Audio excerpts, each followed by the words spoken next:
Hello, and welcome to Jason Cavness Experience. I'm your host, Jason Cavness. Yesterday is George Tasick.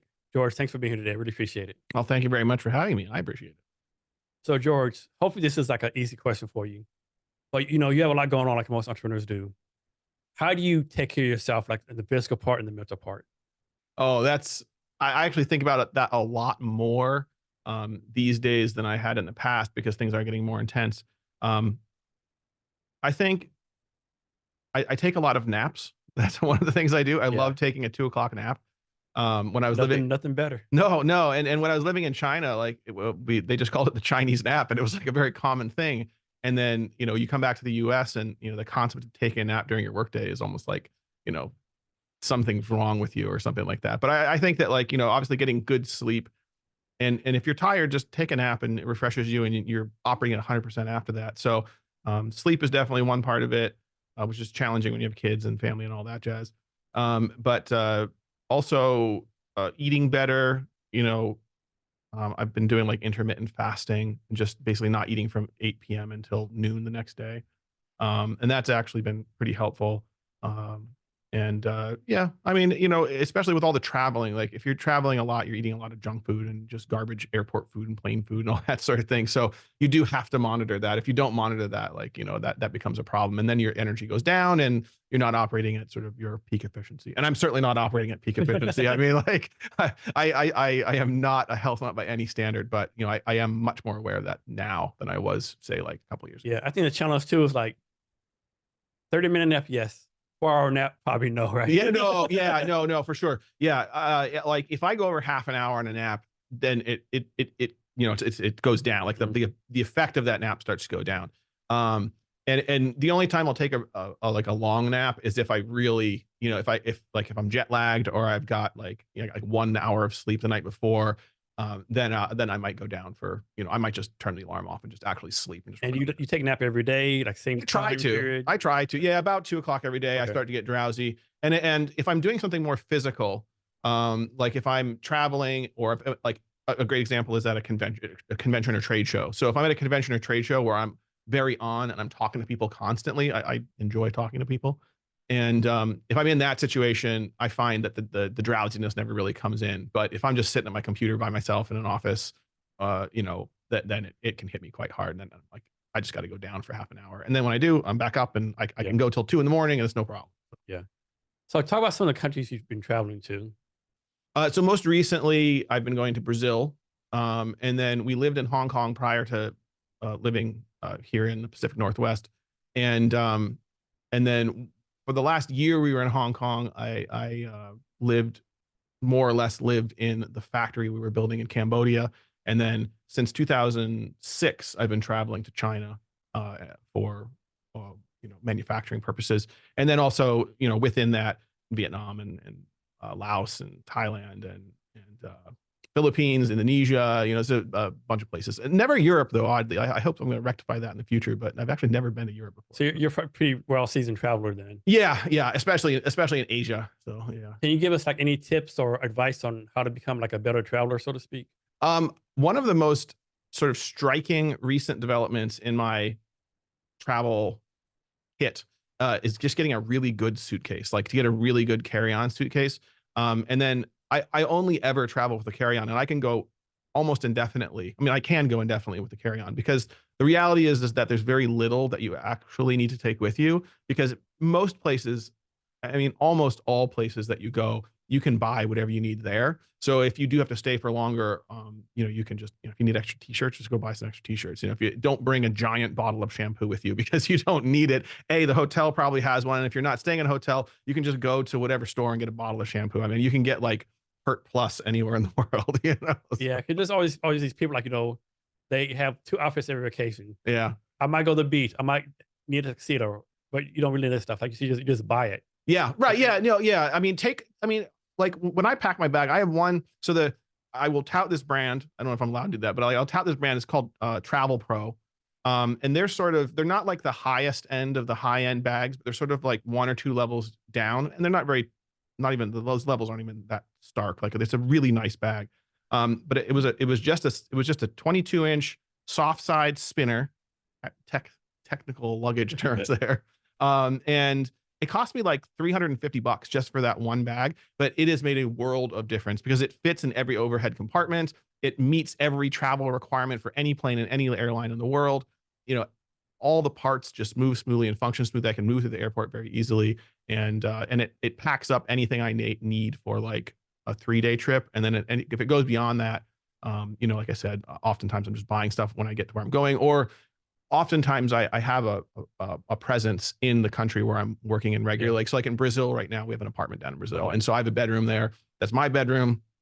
And, you know, I every time I go down, I'll either buy some stuff or I'll bring some extra stuff and just leave it there. And so I've got like my stuff down there, and I've got like computer monitors and keyboards and all that. So I can just take my laptop and my little carry-on bag, and I'm like able to do whatever, wherever.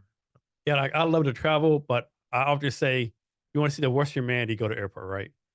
I guess so. I don't know. I'm a very like positive person. Yeah. So like I get what you're saying, and there definitely can be some very trying experiences in airports. But I've been thinking about this a lot, in that like a good analogy for traveling well, or for being like sane while traveling, is think that you're trying to push your way through molasses. Yeah. And if you think that you're going to get somewhere fast and you're going to try to run there, you're going to burn up all your energy in a very short distance. Whereas if you know that it's going to be, you know, a challenging process to get through the airport, or, you know, through customs, whatever it is, you just go through it consistently and slowly, and you'll get through it. And like I know people like they go to the airport the very last second, right? Yeah. I can't do that. No, I hate that. I like My wife's like that. If it says 2 hours, I'm like 2.5 hours, right? Yeah. I rather go there, get stuff done, go somewhere, have a drink, relax. You know, I know so many people. The plane leaves at 11 in the morning. I'll get to the airport at 10. That's just, I like have nightmares. Yeah, Nightmares. it drives me batshit crazy. Yeah. It does. Yeah. And then like talking about, you know, molasses, it drives me crazy, right? You're in the airplane and like you're in row 35 or like 40, right? And the person stands up. Yeah. Where do you think you're going? I mean, I'm slightly guilty of that as well. Like I always take an aisle seat. Pretty. I mean, it's usually pretty easy to get a seat, especially like once you get a little bit of status and you get a little bit of priority in like picking your seats and all that. It's really easy to get whatever seat you want. Or, you know, in terms of aisle or window. So I always pick the aisle, because I am the gatekeeper of the row at that point. Okay. I don't have to rely on somebody else. And I have no problem. I'm willing to accept the responsibility of getting up as many times as anyone else needs to in that row. So I'll accept that responsibility. And then when it comes time to go, sometimes I just want to stand up, like, you know, and I'd rather just stand up and, you know, I don't try to like pull my bags out and like elbowing people in the face and stuff like that. But I just wanted to stretch my legs. And if I'm going to sit on that tarmac for, you know, 10 minutes or something like that, waiting. I always have a hard time between window and aisle, because I like window because you kind of sort of take a nap. Yeah. But then if you're window, like, man, do I really want to disturb these two other people to go to the bathroom? You got to hold it right, you know? Yeah. Depends how you travel too. Well, I think that gets it, you know, we mentioned this before the show, but like, you know, anyone who travels a lot has like ugly bathroom stories. And so, you know, that's one of the other reasons why I'm always on the aisle, is because like, I just don't want to have to deal with that being stuck on the inside and then having to ask to get up to go to the bathroom if I need to. I remember reading this hack somewhere. Of course, it obviously, you know, how to go to the bathroom at your house if you go to the airport, or go to the airport bathroom if you go to the airplane. There's someone said like, you have to use the airplane, the bathroom on the plane, do like 20 minutes. When you see them start bringing the food out, use it then. Like, go then. Or immediately after your food gets picked up, because if you wait for very long and after your food goes away, everyone's getting up to go to the bathroom at that point, and then it just takes forever. So do you have a favorite airline? I fly United mostly these days, and that's really just because of where I'm going and the amount of flights they have there. And then once, you know, I started flying a lot, I started building up status with that, with Star Alliance is the group of airlines. And so once you get that status, it really makes it nice, because you can get sort of free economy plus upgrades. And then once you get far enough into their rewards program, you can start getting some business class upgrades. Yeah, that's what they always do. At least 99% of the time, always upgrade economy plus. Yeah, economy plus is worth it. I think to me, it's worth it, right? Yeah, absolutely. Yeah, domestic business class is a complete crock. I don't understand how they price domestic business class, because okay, fine, you get a little bit of priority and your seat's a little bit bigger, but like, it's not until you get onto those international flights and that lay flat seat where it really starts to make sense. And then I can kind of see paying, you know, thousands of dollars more if you're going for business. and you need to be on when you land, and you're crossing a lot of time zones, then that starts to add up to some value. But Yeah, to me, I think Alaska Airlines the same way, 'cause I fly them a lot, yeah, and I don't see the difference in the first class and regular seats, right? very little. I mean, it's like you get on board, you get a plane first instead of being 3, it's 2, but I don't see like it's not worth to me the extra $1,000 or crazy amount you got to Right. pay. Yeah. Right. Right. Yeah. No. Not. Yeah. Absolutely not. I mean, like every once in a while, you kind of get lucky, and your domestic first class seat is $75 more Yeah. than the coach seat. But if it's 4 times the price, if you can get economy for $200 and it's 800 to fly Yeah. first class, Yeah. there's 0 point. Like, I Yeah. mean, it doesn't make. And I guess at that point, it's all for flexing. Especially like your first class is row 5 and row 6 is like regular class. Like, Yeah. what? And oftentimes those seats are those first economy class seats, that they stay relatively open late up to when the Yeah. flight leaves, because they do charge a little extra for them. So most people just don't opt for them. So you can often get those for. Unless airline is just like a curtain they pull. Oh, you're not in first class. You've been in Yeah, first right. class. I know. Yeah. And then half the time they don't even pull it, because it's like, just what's the point? Yeah. So. So with Brazil, what's some of your favorite things about Brazil? Oh, Brazil was very interesting. Because I had spent so much time in Asia. So that was the first time that I'd ever gone to a different different part of the world that wasn't in Asia. And uh, it's very relaxed, like, and it's also very much like the United States. My wife, she works for she used to work for an organization called Freedom House, and they do a index. It's like a Freedom in the World index, and this may be controversial, but the United States scores 83 out of 100 on that index, and Brazil scores like a 72 or 73 or something like that. And so they're relatively close together. So like Brazil and the United States, they're actually very, very similar. And even the attitudes, just the people are very similar. Like they're outspoken and they're very proud, and honestly, they're just cool people.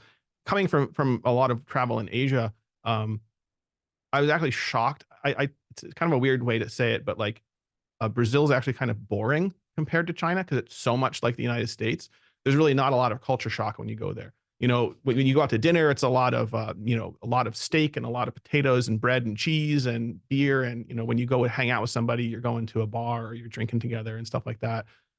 Whereas China is like a very, very different environment, and it's much more culture shock in that.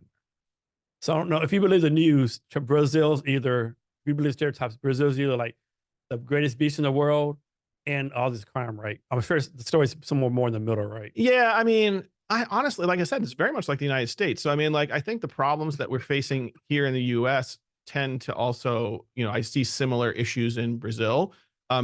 Neither is a bad place, but neither is a perfect place. And so, I mean, and as you travel the world and you see different levels of development and different levels of, or different types of political systems, and you actually have to work through those and experience them, like, I think it kind of tempers you to where it's like, okay, this is the situation. I know I can act this way or I have to operate this way. But I guess nothing has phased me in a long time. Like, it's been a while since anything's really shocked me. But no, I mean, I can't really speak badly about Brazil at all. I mean, like, it's just, like I said, if anything, it's just kind of boring coming from the US, because it's just so similar aside from the language. Yeah. Talk about Cambodia. What's some exciting things about Cambodia? Cambodia is super cool. I mean, it's controversial to say what I'm about to say, but at the same time, it's very logical. In that, if you are from a sort of Western European-ish country, a place like Cambodia that was colonized by the French, many, many decades ago, actually works really in your favor, because everything is kind of catering to you. And for them, like, Cambodia is such a small company that, or sorry, a small country that a lot of the GDP is from tourism, and a lot of it is Western European type of tourism. And so for me, my experience in Cambodia was fantastic, and I mean, I think for anybody, it's a really interesting place to go. Angkor Wat which is, you know, one of the wonders of the world, is just unbelievable. There was like this like interior chamber in the main section of the temple that was just like this, like a lecture hall, but it was all made out of like just massive stones, and it was all tiered. And then there was like big columns, and there was this outer ring, and it was just there's a sense of history there that is like you really can't find it anywhere else. Like nothing else matches it. Like I'd never experienced anything like that before, and I've yet to experience anything like that again. And then and then there's all these temples all around. Like Angkor Wat is almost like a complex. It's like a temple complex. It's huge. And you always see the main temple, and on the Cambodian flag, it's got like the 3 spires.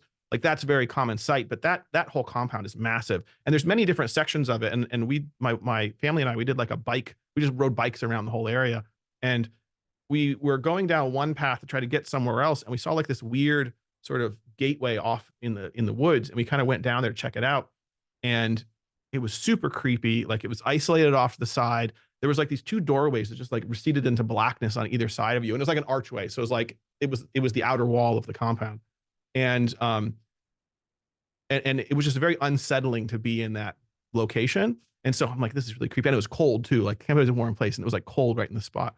And then I later Googled it, and it was the Gate of the Dead. And I was like, you know, I was like, whoa. I was like, you know, you always hear about like if there's some sort of like ghostly spiritual activity that the temperature goes down. And I was like, there's like spirit, you know. So, but no, Cambodia is really cool, and then the people are amazing. Like they're super friendly. Cambodia doesn't really have its own food. It wasn't that the food was bad there, but again, like it's that French colonial influence, and so you know, eating a lot of French food. Laos and Vietnam are the same way. Like it's like amazing French food in those locations. A lot of good breakfast, like continental type breakfast, because the pastries are all amazing, good croissants and everything like that. Yeah, like I said before, I was in Vietnam for like in September for 10 days. You can definitely tell the French influence, right? Yeah. You definitely tell the French influence, even though I haven't been there for a while. Yeah. So I mean, like I said, like that's somewhat controversial to say, like, hey, colonialism was great, and it works great for us now, but like, you know, back in the day, it wasn't such a good thing. So, but no, I mean, I think that, you know, you know, I guess that could be chalked up to sort of like making lemons out of lemonade. You know, you take your circumstances and you do the best you can with them. And I think, you know, that part of the world has done fairly well with that.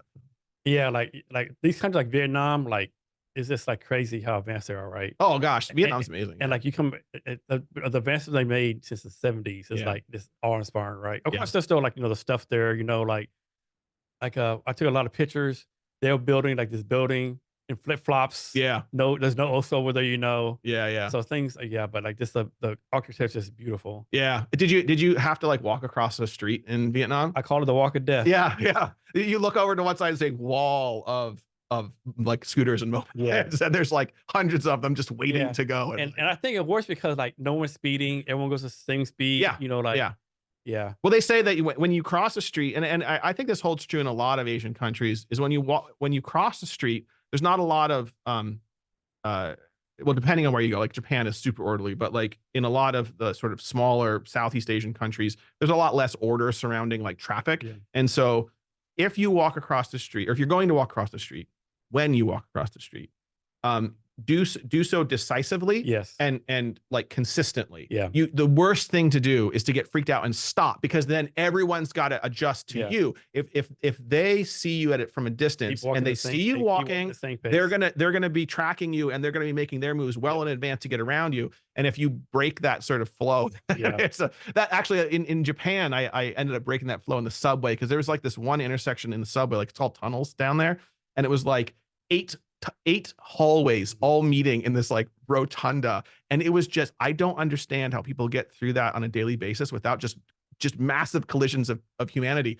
I was a complete foreigner in that situation. Like I was bumping into people and everything else like that. It's funny, the first day there I was like scared shitless, right? So I was like right by my friend across the street. By the 9th day, I was fucking walking through traffic circles, everything like no big deal. And you get really used to that, and that was actually something I've noticed in, you know, I've been back in the US for a while now, but like when I first came back, that was something that I noticed, it was like I just had like a complete disregard for the order of what we do in the US, and you know, not so much with driving. Like I was always still careful when driving, but like there's just so many things you do in Asia where it's not even a thought. Like it's like it's like here in the US, if you do them, it'd be considered rude, and therefore it prevents you from doing it. Mhm. But over there, oftentimes it's either not rude or not even thought of, and Yeah, you just yeah. do it, you know? And so once you live there for a while, you get used to that sort of mentality, and then you come back to the US and you're kind of, you know, crossing some social boundaries sometimes because you're either, you know, too open or forward or just doing things without asking or whatever else, you know? So you're like this. So I was doing the walk of death in Asia, right, in Vietnam. Come back to States, first day back, I almost started doing the walk of death here. Yeah, right, I yeah. was like, oh shit, what the fuck am I doing? Yeah, right, I'm exactly, about to yeah. kill myself. Right. Well, and I think that's what I realized after living abroad and spending so much time overseas and then coming back. I noticed that um, there there's relative to the chaos, there's few accidents in Asia. Yeah. I mean, it's not that they don't happen, and some can be very significant, but like you don't see as many as you think with that Yeah. much chaos, right? The 10 days out there, we seen like one person get hit by a scooter. Yeah, right, exactly. Yeah. So but it does happen, but you would think would happen a lot more. But the thing is, like, they're expecting that chaos. Like they know what's like they can read the Yep. situation on the road and they understand how it's all going to play out. Um, and in the US, we rely on like traffic signals and brake lights and like all these other cues. And so if you break that sort of car language, Mhm. you know, if you break that visual language Yeah.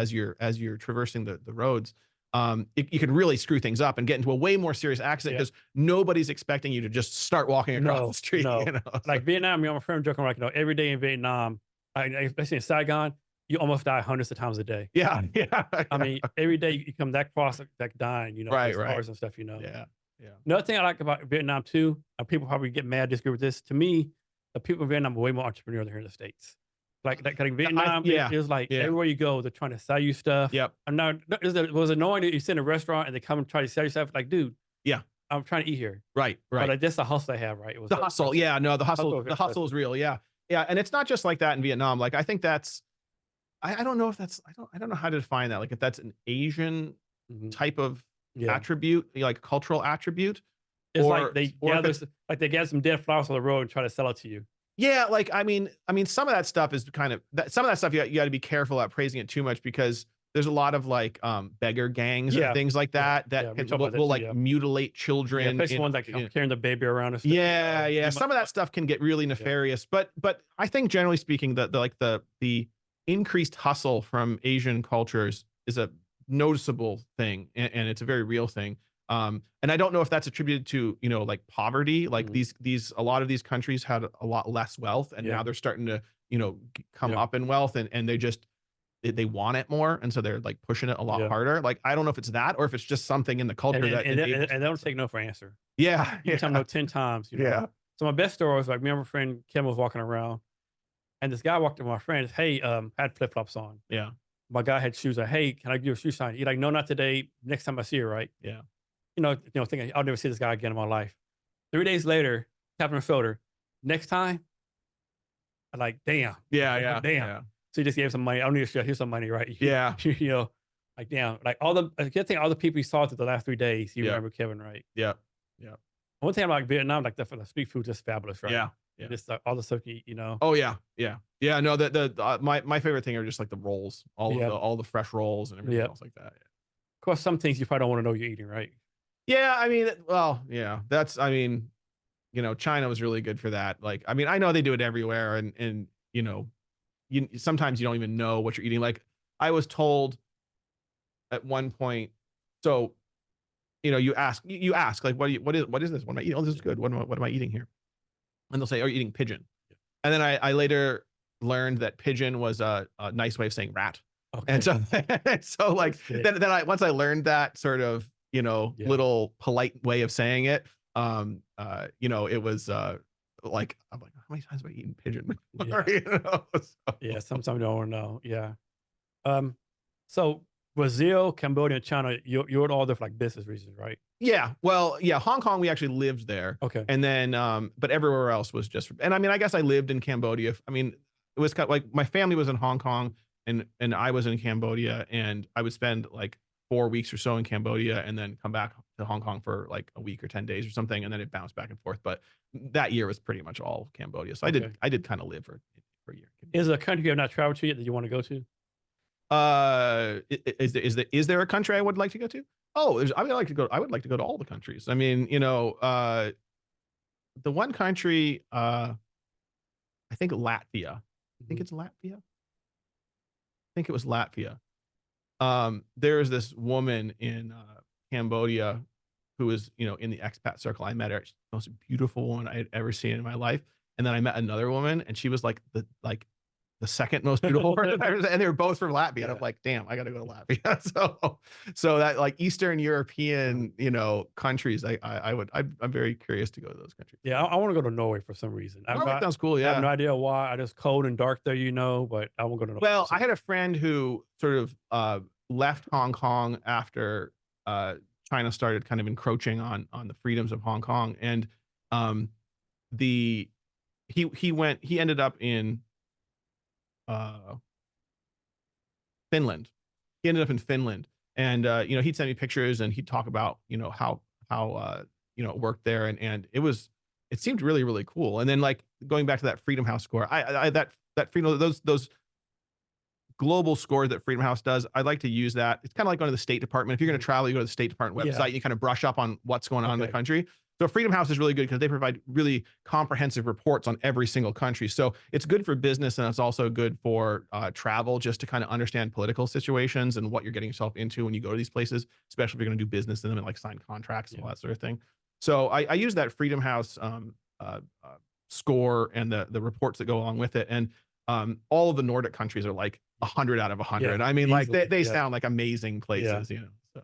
So from your time in Brazil, Cambodia, or Hong Kong, have you ever felt like in danger personally, like for like getting robbed or crime or anything like that? Not in a violent way. I mean, in Hong Kong, before China came in and kind of started changing things, it was I had a joke where you could leave your laptop in the middle of like a park, and you could come back like several hours later, and someone will have like dusted your keyboard and wiped off your screen, and it'd still be sitting there. Like that's how safe and sort of comfortable things were there.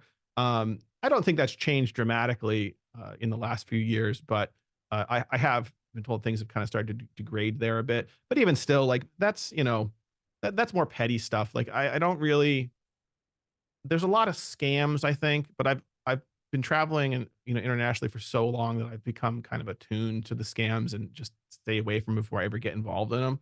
So uh, I don't really encounter so many of those anymore. There was one time in Cambodia where I was in a tuk tuk, and we were driving down the street to just like I think it was like a hamburger joint. And I like to eat the local food. I actually prefer eating the local food more than foreign food in a foreign country because the locals know how to make their food well. They don't necessarily know how to make your food well. So it's always, I think it's always the smart choice to go for the local food over something that you're more comfortable with, like a pizza or a burger. But in this particular situation, we just wanted a hamburger. And so we were going for this place, and we were in a tuk-tuk, and we're driving down the street, and another tuk-tuk driver pulls up next to us, and he's like pointing and waving and like trying to draw my attention to something. And I didn't see it, but there was like a 6-year-old kid hanging off the back of our moving Uh-huh. tuk-tuk. Like he had jumped on at some point when it slowed down, and he had his hand in through the bars of the seat trying to pick my Oh wallet shit. out of my pocket. Oh wow. And uh, ultimately, when that other tuk-tuk driver kind of drew our attention to him, the kid jumped off and ran away. But like, I almost felt like I wanted to just like give him my money for the Yeah. effort because I was like, well, hey, look, if you're gonna jump onto a moving vehicle just to steal my money, like you need it more than I do. Yeah. When the army, we were in Stoker for 3 years, right? With my wife and kids. Like the train system, like you just like 4 or 5 year old kids on the train by themselves, going to school, different things. Like, and that would never happen in the States, right? Yeah. So it's very safe over Yeah, there. no, it's true. And it when we were in Hong Kong, like when my daughter was 5 years old, we were like, so when can we send her on the public bus to get her to get to to get to kindergarten? And because like they did have they like everything there, everything in Hong Kong, they have a public system, but if you're a foreigner and you don't speak Cantonese, that can be a very hard integration. So there's a lot of international schools, which I mean, you probably Yeah. you've seen it or Yeah. experienced, had friends that have experienced it, and so the international schools it's basically like a private school, so everything you have to pay for. So at the time, we were paying for the bus just to Yeah. pick up my daughter at our apartment, and we were like, it was expensive, and so we're just like, well, hey, when can we send her on the public bus? So Now, do you speak any foreign languages? not really. Okay. I mean, in and I regret that a fair amount. Um, but at the same time, you know, if you're doing, especially if you're in a place for business, you're there for a reason. Oftentimes, especially with manufacturing, especially with China, you know, you're a customer of theirs. So it makes sense that they are going to accommodate you in speaking your language. Brazil, you know, much like in the United States, you know, that sort of misguided mentality of like, well, if you're not going to conform to our system, then get out, you know, kind of thing. Brazil kind of has the same thing. So like people in Brazil were like, so when are you going to learn Portuguese? Like the second trip in, and I'm like, I've been here for 2 weeks now. Like I don't know Portuguese, you know? So, but I think that, because Brazil seems to be the way forward for me and for our business, I think that, I will learn Portuguese. I think I'm going to go for some level of fluency, just because if I'm going to build a factory there and I'm going to have staff there, even though my partner he's from Uruguay, and he you know, speaks fluent Portuguese and Spanish and English, like, you know, he can do that translation, but you know, he's not as technically minded as I am with the manufacturing and like the machinery and the automation and stuff like that. So if I have to communicate something, sometimes that can be, it's just easier if I'm saying it myself rather than trying to explain it to him and then he's explaining it to somebody else. So let's do a drink real fast. Yes, absolutely. We go for this one? Yeah, whatever you want. I mean, we don't have to do it fast. I mean, like we can pour it relatively quickly, but I feel like this should be a sip, not a. Yeah, we're definitely not doing shots. Yeah, really. Leave like half the drink. Cheers, my friend. Cheers. Thanks for having me on. Thanks for doing this. Appreciate it. So, a couple years ago, you obtained a patent. Yeah. So can you talk through the whole process? Like, why to get a patent? Was it hard, easy? Well, for me, it was super easy. I didn't have to pay anything for it. It was actually, I had developed so in the fireworks world, you know, we have regulations like any other industry. And I am quite good at looking at the regulations and then like seeing a hole in the regulations that I could thread a product through. And there's a bunch of regulations that surround not interlinking devices. So like one firework, you can't have like two fuses, like one's the in fuse and one's the out fuse, and it's intended to string a whole bunch of devices together. But if you look at the sort of letter of the law, I found a way, like I found a hole in the law that basically allowed me to create a system, and we ultimately called it chain link. And so the chain link system, you can butt two devices up next to each other and they have like sort of overlapping tubes, and one fires up through and there's like a hidden fuse on the inside, and it meets all of the requirements and regulations. And no one had thought to do that And before? well, so it was one of those weird situations. I later found that someone else had tried to do it. And when we went back and did some of the patent searches, like people had kind of been on that track, but there was always something, like there was one element of the other designs that was like a hard violation of a regulation. And so this was the first time where anyone had done it in a way that truly just didn't violate any of the regulations.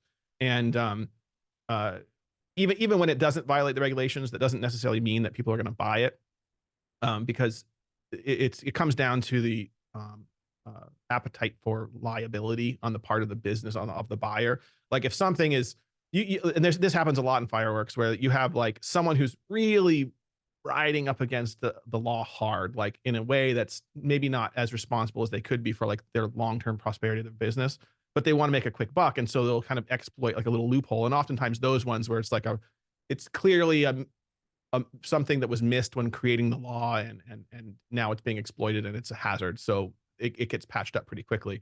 But you know, if you're riding the law, if you're riding on the law really hard, like right up against the edge of it, and it's not particularly a responsible thing to do from a business, like from a liability insurance standpoint. A good business is going to say, you know what, I'm just not going to deal with that, you know. But in this case, this chain link system that I created, it was like far enough away from the edges of the law where it really did keep the spirit of the law, but it also allowed something that had never been done before.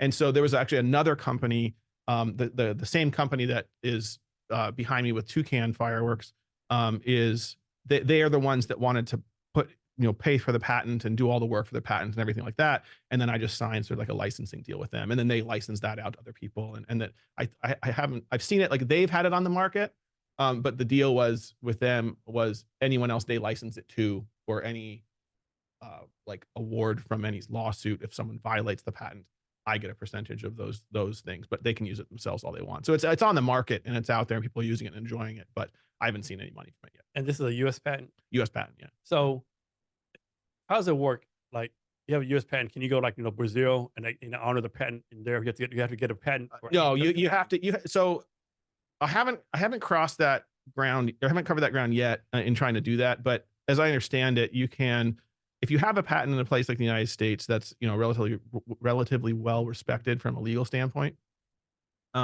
you can use the patent in the U.S. to sort of justify the patent in Brazil, and it can move the process a little faster. But no, essentially you've got to get patents in each country that you're. And so, like, what kind of protection does a patent really give you? Like, suppose like John Bob in Tennessee like copies the idea, starts selling it, right? What protection does you really get from this patent? Yeah, so I mean, if you have the money to defend the patent, it provides you with a tremendous amount of protection, but you have to have the money and be willing to defend the patent. And I think that's where patents don't make and that's why, like, I would have never applied for this as a patent myself. And this gets also kind of ties back into China and sort of the like total lack of intellectual property protection in China, especially if you're a foreigner. So,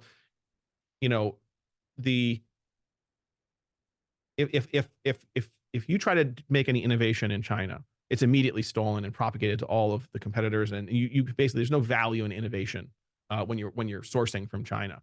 And so like in the US, you have the patent, but if you can't defend the patent, then what's the point of the whole patent in the first place? So if you have the money to defend it, then it can be a lot of protection. But if you don't have the money to defend it, just don't even bother with it. Just try to innovate faster. That's what I always tried to do in China. Like, I couldn't defend any of my ideas in China. I couldn't keep them from getting into everyone's hands, but I could just innovate faster than everybody else and, keep coming up with new ideas that would always keep me like a year or two ahead of everybody else. Yeah. So the idea you patented, where do you get the idea from? Say that again. The idea that you patented? Oh, where'd I get it from? Literally, like what I started out saying, which was I look at the regulation and I look for holes. And so, like, there's multiple regulations that will govern a pyrotechnic device. And so you start with the, sort of the most obvious one. And if you can pass through that check, it's like, okay, well, what's the next barrier, and what's the next barrier, and what's the next barrier? And if you can find a hole through all of them, then you're like, oh, okay, well, I got something here. Let's see if this is like, I found a hole. Can I actually produce a product that fits this? And is it something that people are going to want to buy? And then, all those other normal business sort of validation things. So what makes something a pyrotechnic device? Is a certain number of boom, or a certain number of no, it's anything that's pyrotechnic. So basically, if you have a fuel and an oxidizer mixed together and you're in, a tube, which is commonly how things are configured, that's a pyrotechnic device. Okay. So and then within that, there's different regulations. So like the regulation to get fireworks from, say, China to the United States, you're dealing in international transportation. So that's one set of regulations. And then when you get into the United States, you have the U.S. Department of Transportation and the PHMSA, Pipeline and Hazardous Materials Safety Administration. Like, there's all these other groups within the United States that have their own sets of laws that govern various things. And so, a pyrotechnic device can be a very wide range of things, but it's all going to fit into these categories and all has to be handled, within these regulations and everything else like that. And then a consumer device is different than a professional device, which is different from a device intended for like theatrical purposes, or they sometimes call them technical pyrotechnics for like stage, like concerts and things like that, or indoor theater performances. And then you start getting into the realms of munition, or like industrial explosives, and then munitions and things like that. So it's all kind of the same world, but different striations of that. So I was going to say that I presume that like pyrotechnics are not shipped on a plane, because the plane can blow up, but obviously it can blow up on a ship too. Yeah. So how are pyrotechnics, all this kind of stuff, how is it shipped?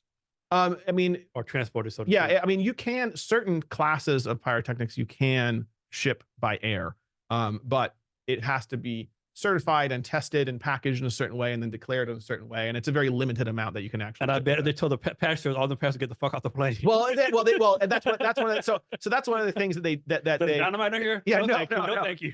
It never, those things actually are prohibited from transporting on any plane with passengers. So there is some commercial cargo that's like under your feet when you're on a commercial airline, but any kind of pyrotechnics in that situation, it has to be on like a cargo only plane. So, Okay. and then That's good to know. yeah. No, you're never just gonna like end up with like some kind of explosives under your feet, you know, in the storage area.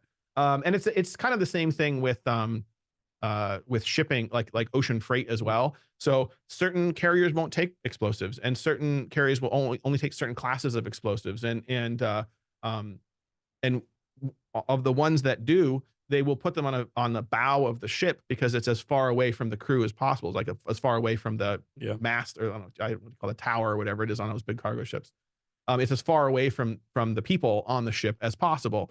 And it also gets loaded last and taken off first. And so that's one of the things with anything pyrotechnic, and you know, fireworks, and it could be anything pyrotechnic, could be munitions, could be you know, commercial explosives, could be you know, fireworks. But you want to move it through. You never want to amass a large quantity, I mean, for obvious reasons. But you always want to keep moving it through. And so that's actually something like with pyrobotics.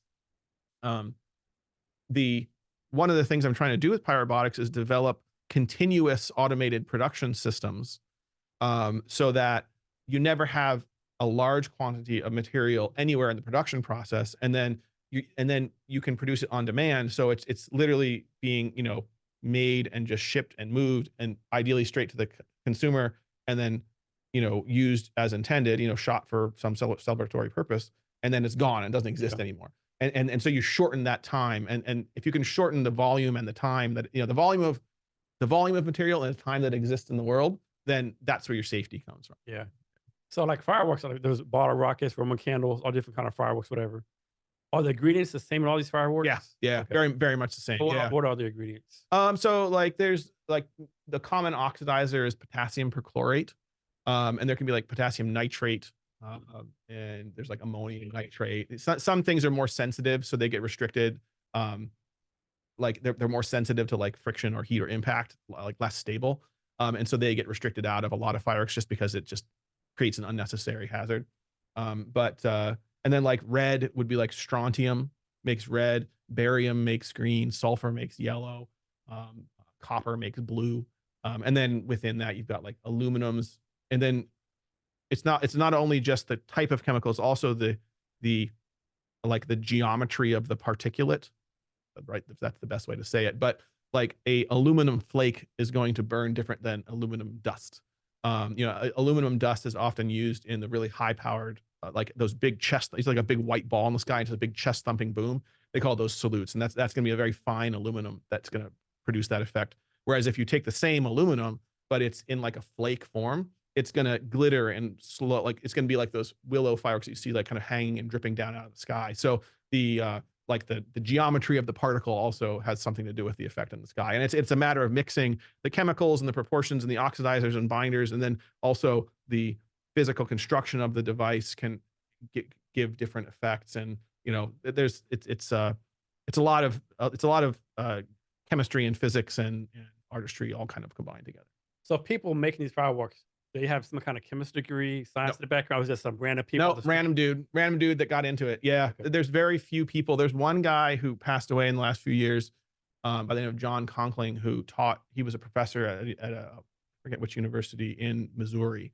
And he was very prominent in the fireworks industry. But to my knowledge, he's like the only guy that like really touted himself as a, you know, professional chemist, educator, like had like real credentials behind him. Almost everybody else gets into it either through a family connection or through just a genuine interest in the art form. Yeah, this is kind of also subject, but like the longest time I thought, you know, like, you know, like we send like the rovers, the different Mars and Pluto, whatever. I always unimpressed that people actually made the rovers for like scientists, PhD people. Yeah. Then I learned from the NASA form, they know it's like regular people, like just mechanics. Yep. Of course, they were like very like great at their craft and stuff, you know, and the people told me to do like, this blew my mind. Like, yeah, I have a GED, you know, I dropped out of high school. I learned how to trade. Now I make the Mars rovers. It blew my mind, right? Because I always thought like to make this, you had to have like some kind of engineering degree, technical degree, but just, I mean, I don't want to say regular people, like it's like a random person, but like, obviously they're very good at what they do, or obviously wouldn't have the job, but like this, no, and I run into that all the time as well, because like, again, like with pyrobotics, I'm trying to do, you know, in like manufacturing automation, which is not something I'm not a mechanical engineer, but the thing is, I know so much about fireworks. I know so much about how it has been done that I can look at it and say, well, what if we just did it this way? You know, what if you change this thing? What if you change that thing? What if you change that thing? And, you know, that would make the process so much faster. And oftentimes it's not the person that is the best in that position is not necessarily the one who's like the most trained or educated. Yeah. It's the person that sees and understands like the bigger picture and can actually draw that line from point A to point B. And it's the same thing down in Brazil is, you know, the Brazilian factory owners, like Brazil existed outside what we know as like globalism, which was very much like a US led effort between like Europe and China and other certain countries that participated in that system.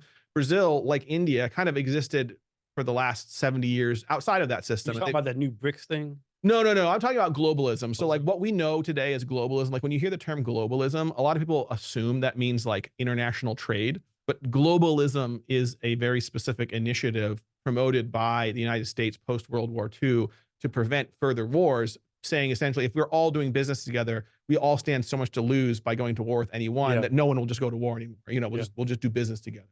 And that was really only there were certain participants, there's certain countries participated in that heavily, and there's other countries that didn't participate in it at all. And so Brazil is one of those countries that didn't really participate in globalism.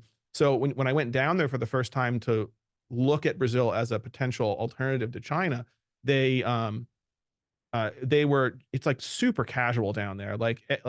And then we pushed and pushed and pushed. And then we got the first container of fully compliant, legitimate fireworks, like the first container ever to go from Brazil to the United States. We accomplished that in April of 2023.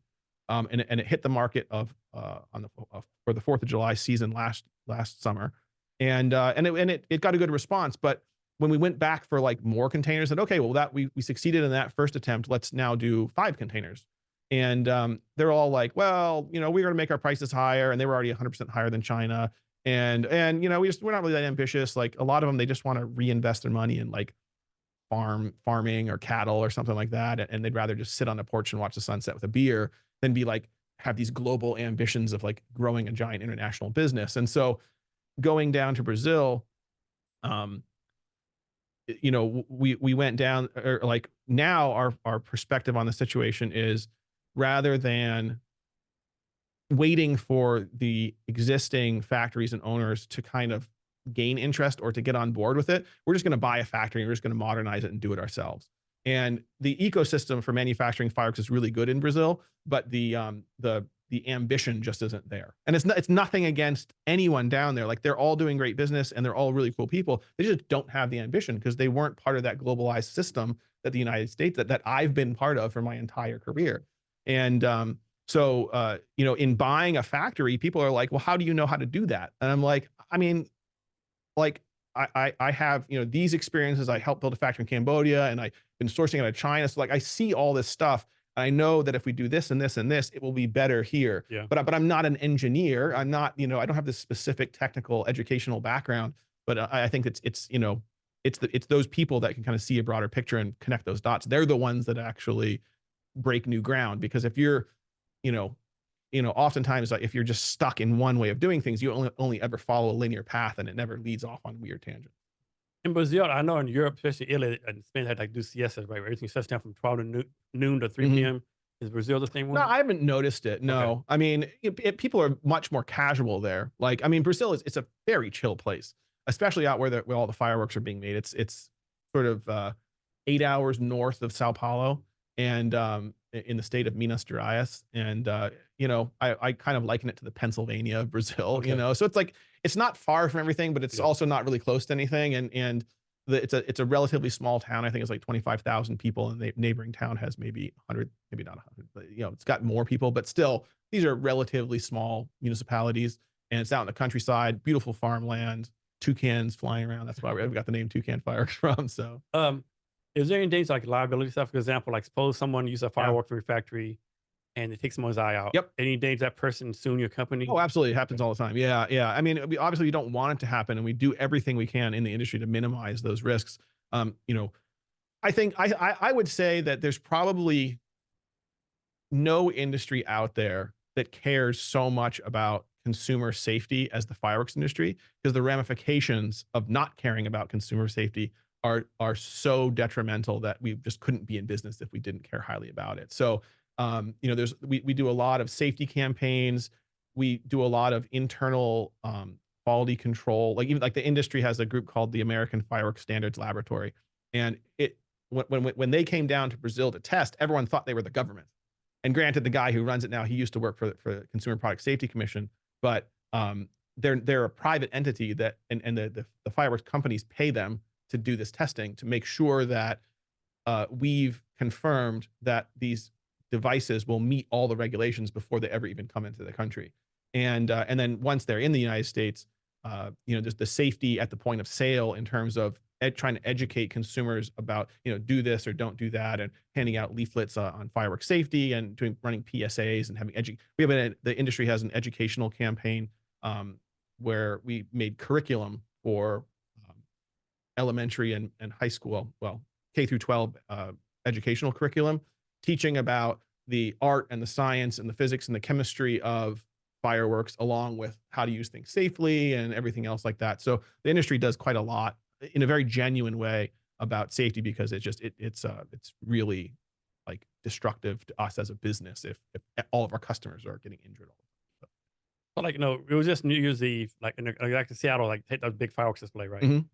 These people do the big fire displays. They have to have some kind of certification, or can anyone Yeah. just say, "I'm Jason Cavness, I'm blow up a bunch of fucking No, fireworks"? so yeah, so the on the professionals, there's two sort of like three categories. There's the consumer fireworks, the display fireworks is the technical term. That's the professional fireworks. And then there's the technical pyrotechnics, which is what you can see like in Hollywood, like movie production and stuff like that. And so on the consumer fireworks side, anyone can just go out and buy. There's some federal regulations, but there's no federal restriction on buying consumer fireworks.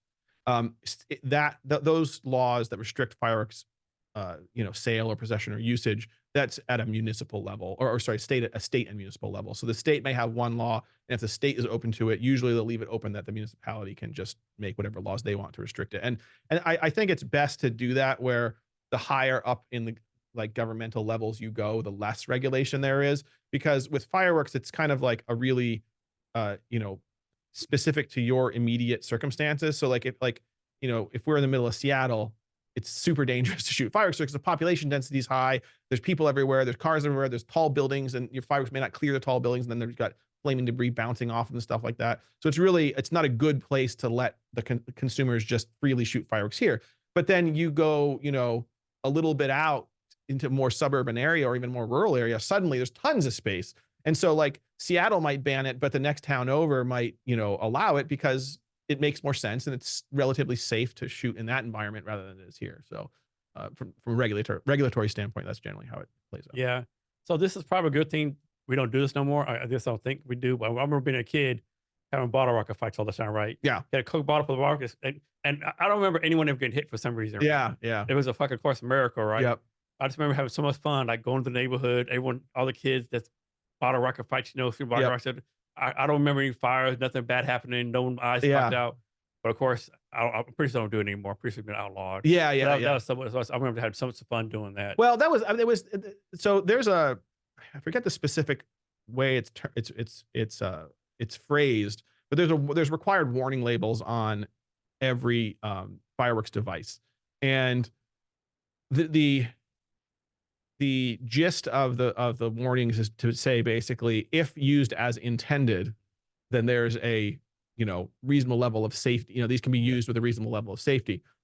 What you're talking about is not using it as intended. So like from the bottle, aiming at someone. Yeah, right. That person better dodge. So in that situation, I think that, you know, when if you were to get injured or someone else get injured seriously and it ended up going to a lawsuit type of situation, you know, that's where that kind of plays out, is that then lawyers start arguing and say, okay, well, what were you doing with the fireworks at the time? You know, like, where's the parents at, or the kind of how were you using them? Oh, we were shooting them at each other. So, okay, well, immediately your case kind of goes down because you know, it's like, okay, well, you probably didn't read the warning labels. You would have ignored them anyways, and you were using it in a way that wasn't intended to be used. So you're 13 years old. How do you even buy this? Yeah, right. Exactly. Right. Yeah. Where'd you get it from? Yeah. Right. Yeah. Which then can lead to other problems if someone sold it to you illegally. But Yeah, it's a conundrum in the fireworks industry because, you know, as safe as we try to be, Mhm. you know, you can't fix stupid. So, Yeah, that's very true. So what do you see the future of the firework industry? so I think that China is becoming more and more, and this is not just with the fireworks industry. This is everything. China is becoming a more and more difficult place to do business, um, and that's really what pyrobotics and Toucan are about. Is because pyrobotics is to say, hey, you know, China has sort of this massive people and relatively low labor costs, or it used to be low. China's labor costs are actually getting quite high now. In fact, I think Brazil's labor costs are on par with China. But the problem is in Brazil is that their output is way less than China. So like that's where that's where pyrobotics and the automation comes in, is because if I can take a place like Brazil and modernize it with new technology that's as fast or faster than the production rate in China, you know, then I have a viable solution. I have a viable alternative to China. Um, so I think alternatives to China are going to be a big part of the future. And unfortunately, the U.S. fireworks industry is so totally reliant on China, like 98% reliant on China for its production, that it has completely lost any domestic production capability. I shouldn't say completely, but there's no domestic production capability at scale. And so that industrial base needs to be rebuilt somewhere else, and that's going to take a lot of money and a lot of time. And so that's really what I've focused my rest.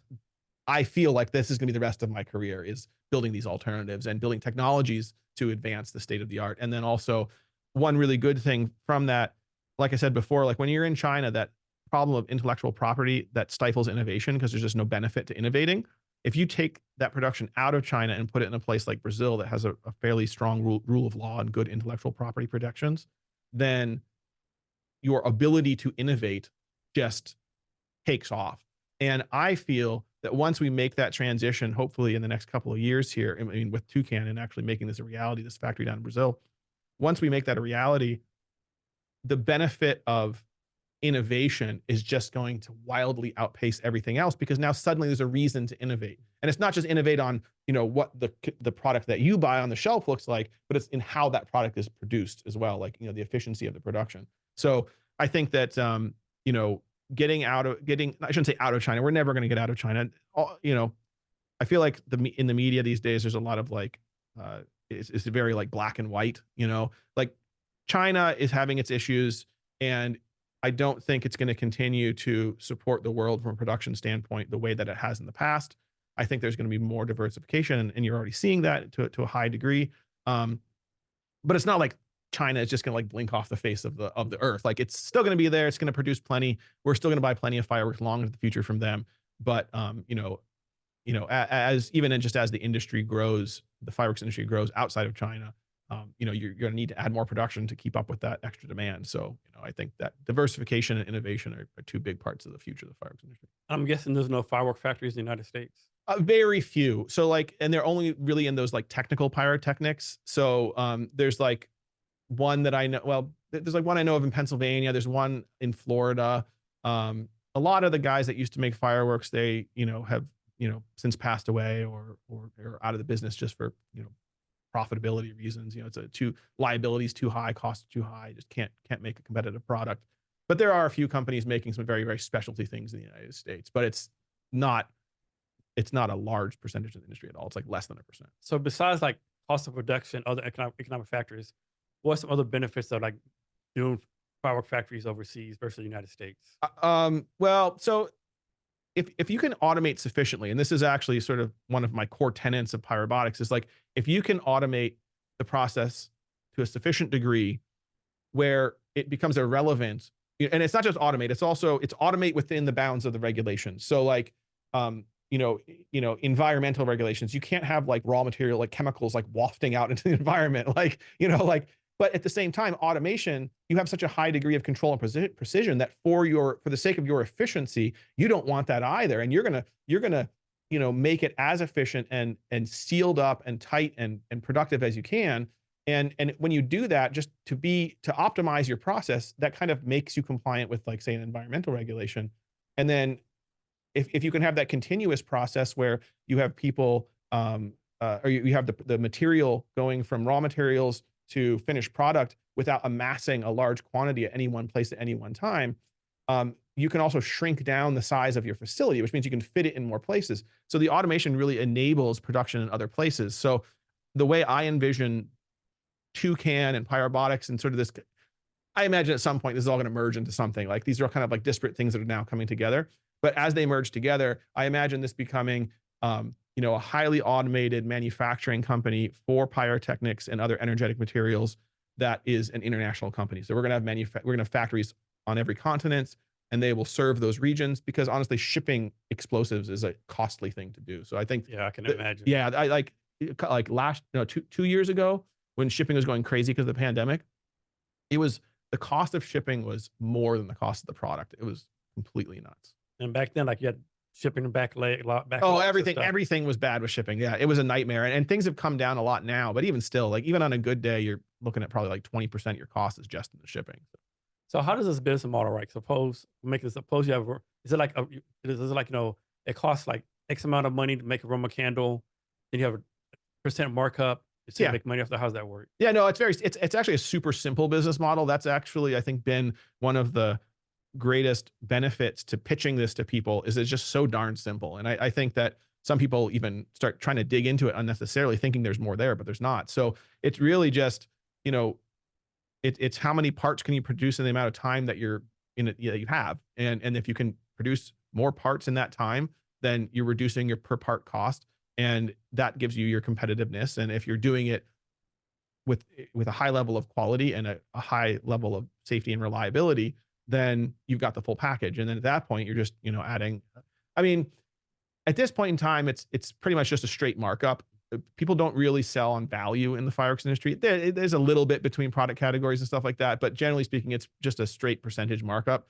But I do think that as innovation starts to come in more, and you're able to protect that innovation and keep it, proprietary, that you can start adding more value and really price things based on their value to the customer rather than just on a percentage of a markup.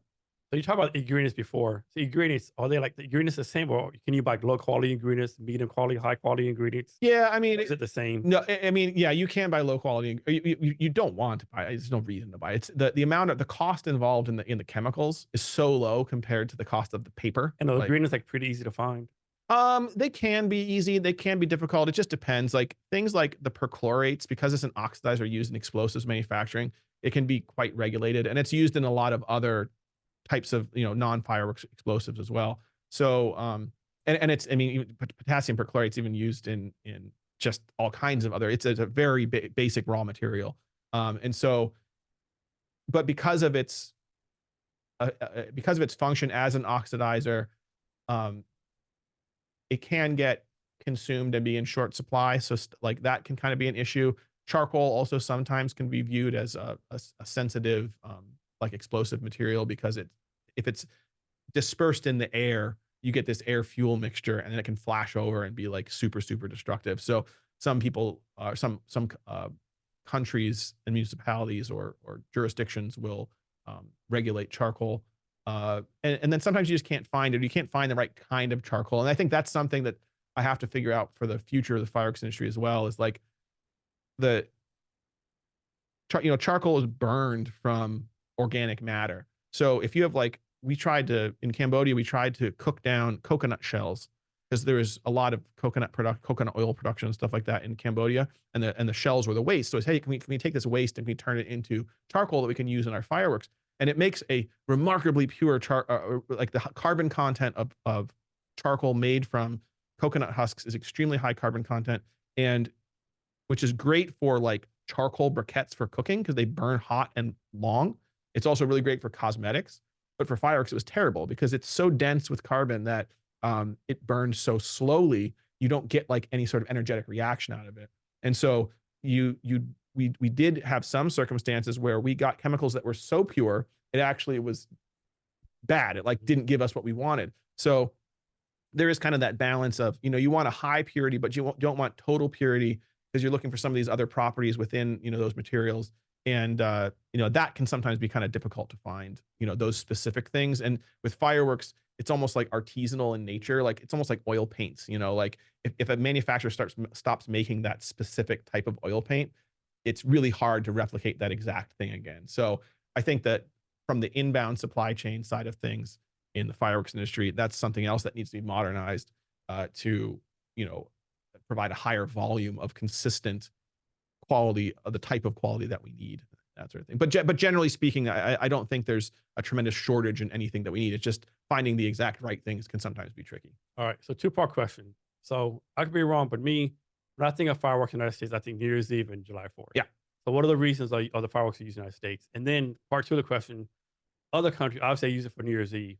What are some reasons other countries might use fireworks? Yeah. So I mean, yeah, the U.S. is pretty much only the 4th of July. New Year's and Christmas down south in the southern tier of the U.S. Christmas is more of a fireworks holiday. Certainly not as much as the 4th of July is overall, but um, there's 4th of July is the major one in the U.S. Then Christmas and New Year's. A lot of other places in the world, it's New Year's, and then like in India, there's Diwali, and in Brazil, there's Carnival, and there's a bunch of other like a lot of religious festivals and things like that. We'll do fireworks down in Brazil.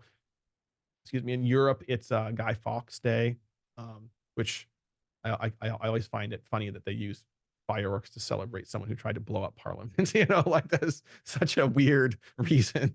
I need to dig more into that history. It seems such a weird reason to set off fireworks.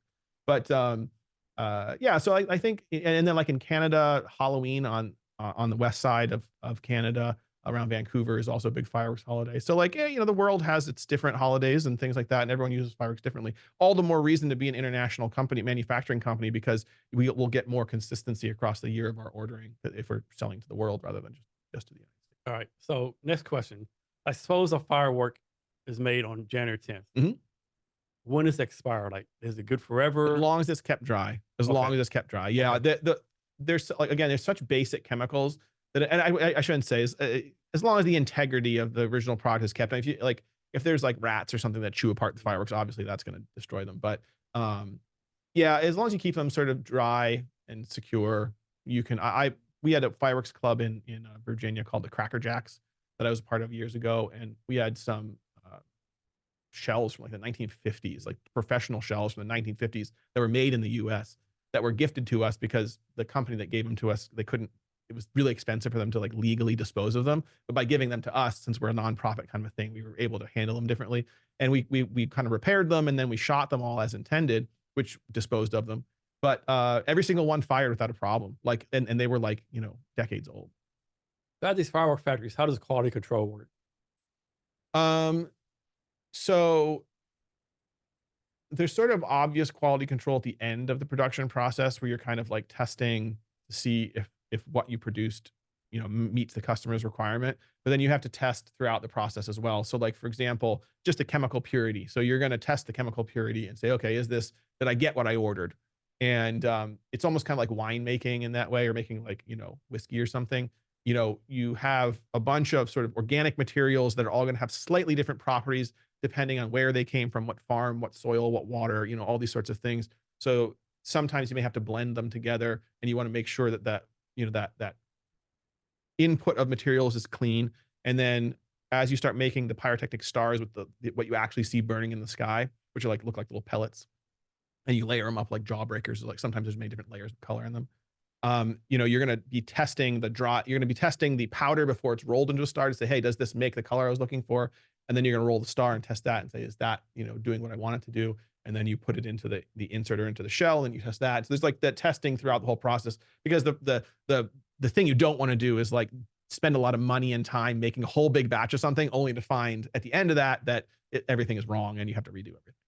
Can someone do this? Can someone come to you and say, hey, I want you to make me a firework that will say, Mary Jane, will you marry me? And be stay in the sky for 20 minutes. Uh, 20 minutes is a long time for Or 5 minutes in. Even 5 minutes. minutes is a long time. 1 minute. Like 30 seconds, I think you could probably do, maybe a minute. Like the problem is like, if you're going to hang it in the air for that long, you're going to have to put it up on like balloons or something like that. Okay. Or parachutes. Like there's a lot of I shouldn't say a lot, but there's people have used parachutes in fireworks before. there's this really cool effect called a wind bell, which it's a super cool effect in the sky, super dangerous to set off anywhere near anything, even like remotely near anything. Because basically, like, you know, those little maple seeds and you throw them up in the air and they helicopter back down.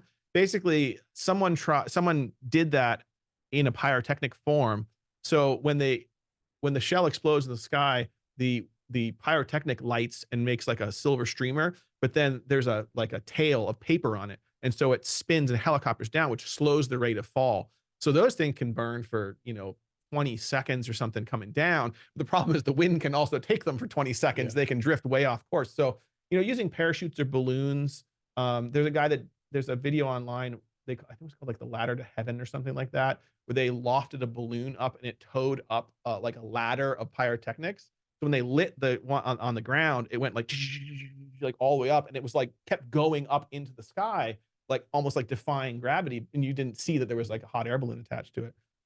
So like you could do something like that, but I mean, to write someone's name in the sky would be kind of tough. You can do it on the ground. They have what's called lance work, which are like little tiny flares, and it's almost like a dot matrix printer. You can tie them to a frame in the shape of the letters and then burn it for like 30 seconds. But that's on the ground. Getting it to fly in the sky, I mean, that's be a lot. It's tough. Yeah. So how's it you became involved with fireworks? So my dad is an electrical engineer, and at the time he was working for the New York Power Authority at the James A. Fitzpatrick Nuclear Power Plant in Oswego, New York. And we were living in Syracuse, New York at the time. And the New York Power Authority sponsored a fireworks show for a big festival called Harbor Fest up in Oswego. And this was in the 90s. And my dad said, I was kind of showing interest in fireworks, going to my cousin's like secret stash and stealing his firecrackers and going out and blowing up GI Joes and attaching Estes rocket motors to like Matchbox cars and stuff like that. And so my dad said, well, why don't you go volunteer, be on the crew to set up this fireworks show? And it turns out that like the prior year that show and how old were you at this time? 17. 17, okay. Yeah. And the prior year had been rained out. So the budget from the previous year and the current year were combined. So it's like $150,000 fireworks show. And it was with like one of the premier fireworks companies in the world, Fireworks by Grucci. And it was like, you don't start at that level, like that's what you work your way up to, after like a decade of working in the fireworks industry, is like getting to those level of shows. So the fact that I was able to volunteer at that level and just instantly hit it off with the crew, and I got like a lot of Italians in the fireworks industry, so I got like the Italian nickname Dino. So I was wearing, it's a great barbecue restaurant in Syracuse, New York called the Dinosaur Barbecue. So I had one of their t-shirts on, so everyone just started calling me Dino. And even like subsequent years, I'd like walk onto the shoot site and be like, hey, Dino, kind of thing. And it was just really cool. Like it was the camaraderie, the family atmosphere, and then, working out in the hot sun for like 4 or 5 days. And then, dusk settles in and everybody's out in the harbor, like getting ready for the show. Show goes off. This amazing atmosphere it creates. And this music, it was choreographed music and all digitally fired and everything like that. And then, when the finale's done, as those trails of sparks are settling out of the sky, you just hear like well up, like off in the distance, and people honking their boat horns and honking their car horns and, everything else like that. And it's just like, I was just like, this is so cool. Like I could do this more. And then at that point, it was just, I finished up with college. I got a degree in media arts and animation from the Art Institute of Pittsburgh. And I was going to go into film production or video game development. But what I really loved was production. I loved producing things. And fireworks was just like a live production. So I ended up working for a fireworks distributor in Pennsylvania. And then I kind of started my own company. And then I started a company with a Canadian business person that has Canada's largest fireworks importer and distributor. And then, Hong Kong, Cambodia, China, blah, blah, blah. And it just kind of was like a slippery slope, fell into it. Yeah. So we're in the Seattle area. Of course, there's a lot of tech startups here. So usually if somebody has a tech startup, they can easily explain, hey, I have a B2B, gaming, AI, blah, blah, blah. Yeah. Most people understand it. And maybe you haven't had a challenge, but was it a challenge for you to explain to people what you're doing? Like as far as storytelling, like trying to talk to people who might invest or just regular customers, like, yeah, I mean, what you're doing? I wouldn't say it's hard to explain it to them. They get it pretty quickly. Because like I said, it's such a simple thing. We're going to manufacture fireworks and we're going to sell fireworks and we're going to try to implement automation to make it more efficient. And then there's all these other things. Like there's a lot of deeper plan that I don't even mention because it just gets too confusing. But on the surface, I think people get it pretty easily. But the problem is that from a like a founder investor pitching fundraising kind of perspective, there's so much information, like so much educational information on how to prep for that situation where you're asking someone for that money to start a business and getting yourself and your business into the position to receive, to be worthy of receiving that money. But it's that in like all of the educational information online and every incubator and everything else that's out there to support small business development is almost completely geared around technology. And I would say there is no support for manufacturing startups. Um, the closest thing is like SpaceX. I mean, it's a huge jump from me to SpaceX.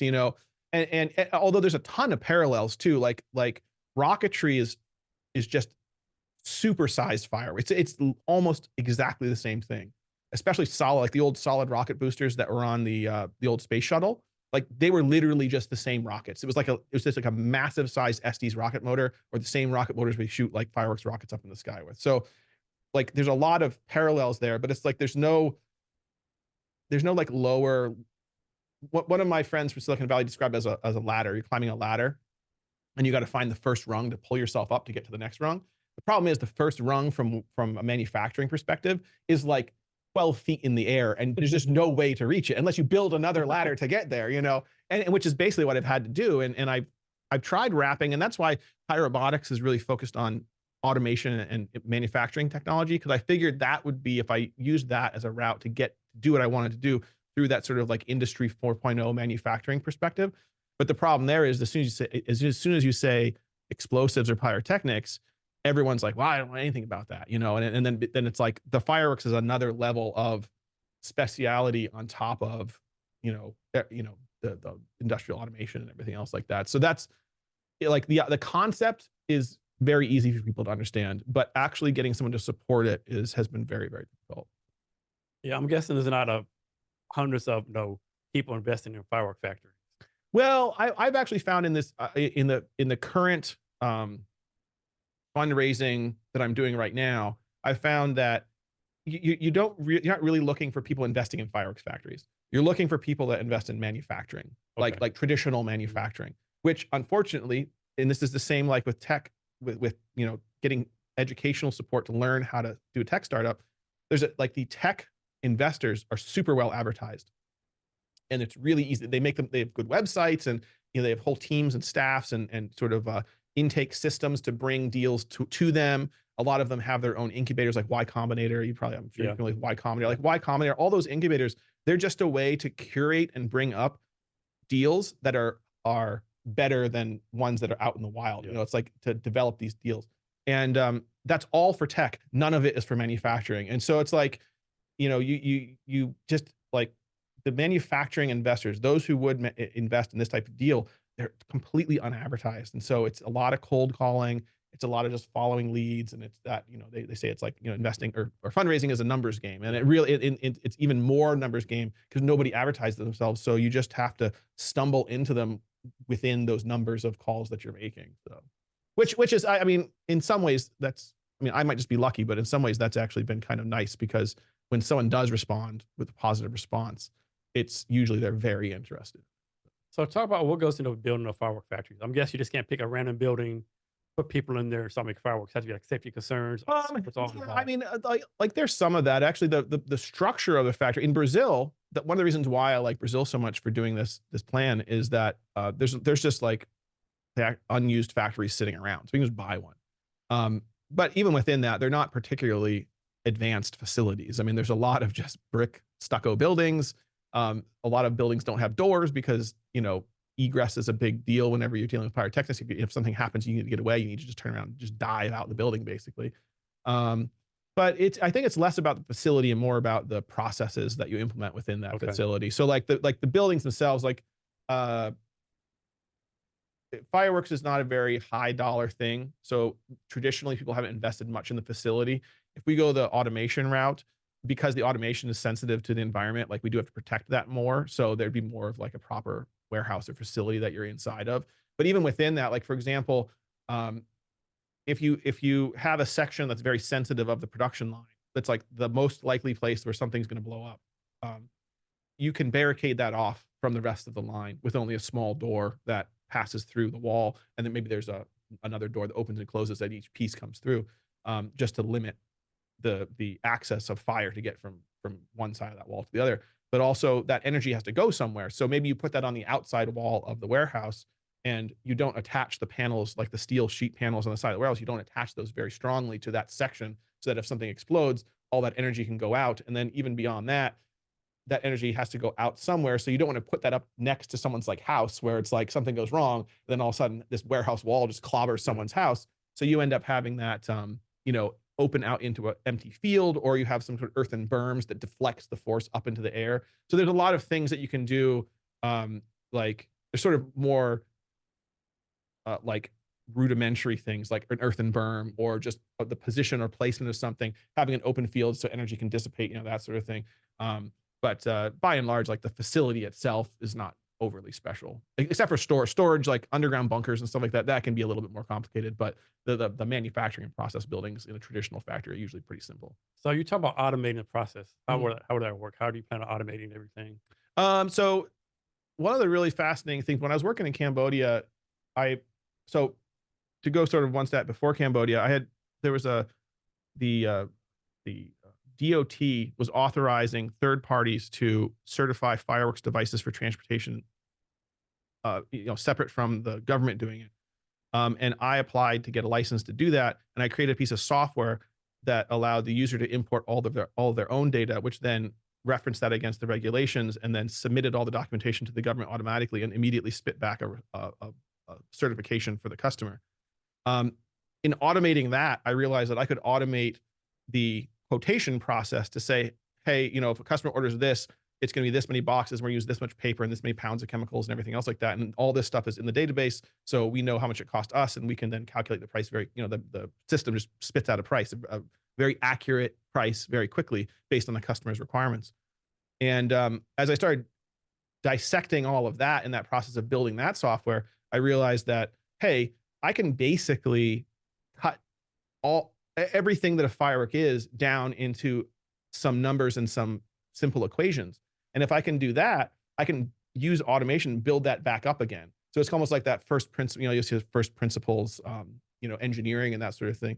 So, you break it down to its sort of lowest common denominator, and then see what that is, and then try to build it back up more efficiently. And that's kind of how that came about. So not to get too far into all the different steps of manufacturing, but one of the biggest expenses is just paper and rolling tubes. Everything is like tube based in fireworks.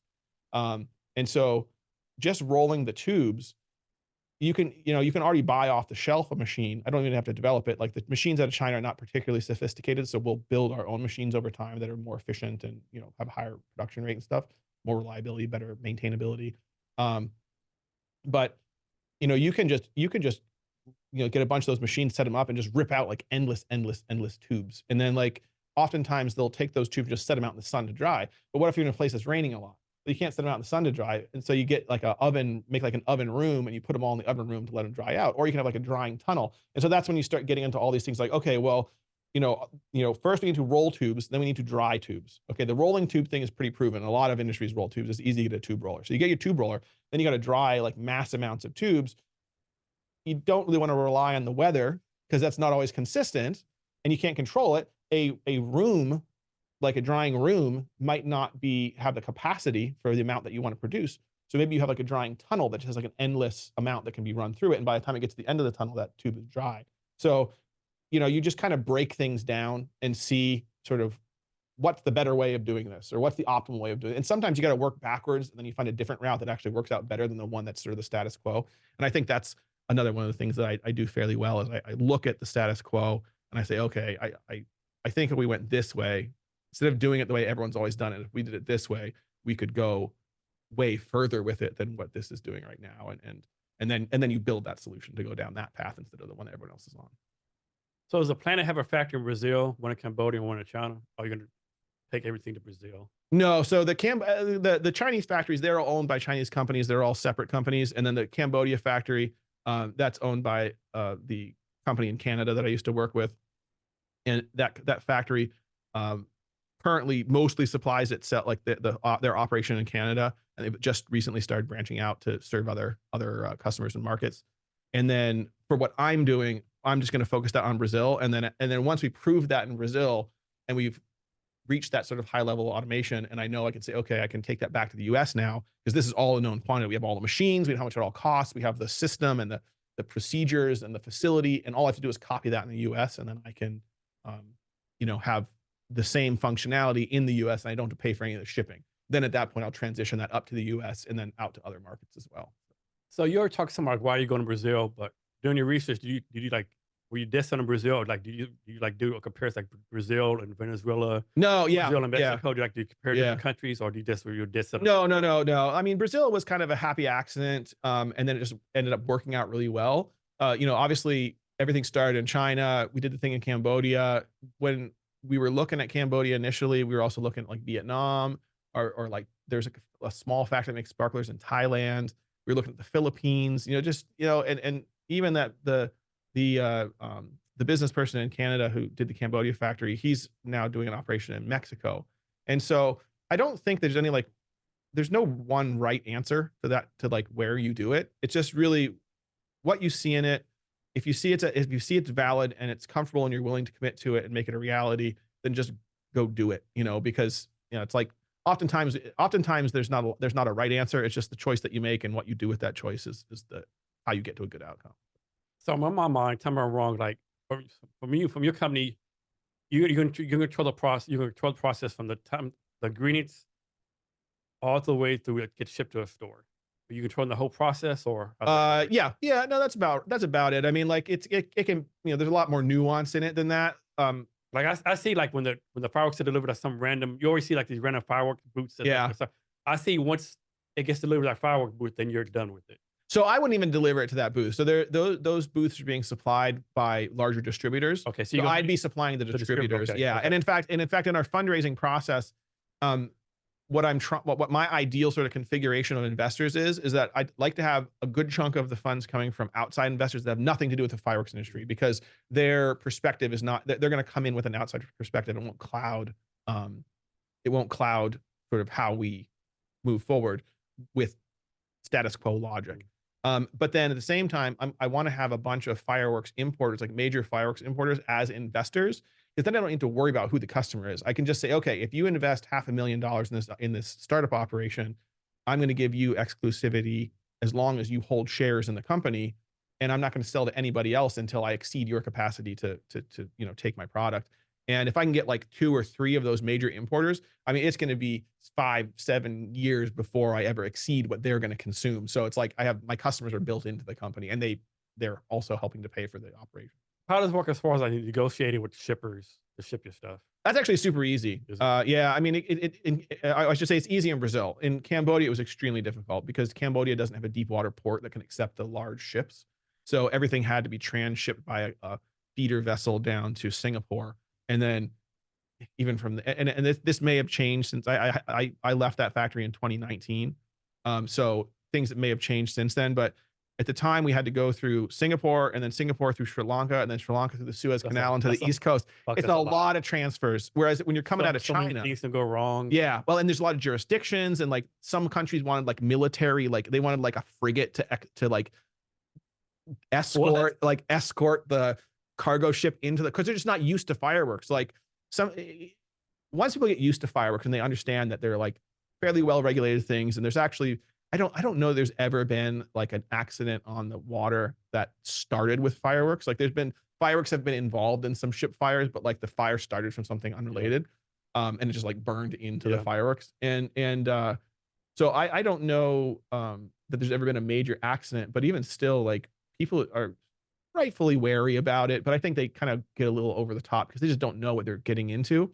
So they respond very like bigly. Oh my God, fireworks are coming in. Get the Navy here, kind of thing. And then like once you do it 10 or 15 times, and the Navy's like, stop calling us. Like this is super routine. You don't need to be calling us every time. And then they're like, oh, okay, fine, all right, just come in and dock or more or whatever you want to do. And so before you talk about the freedom scale, right?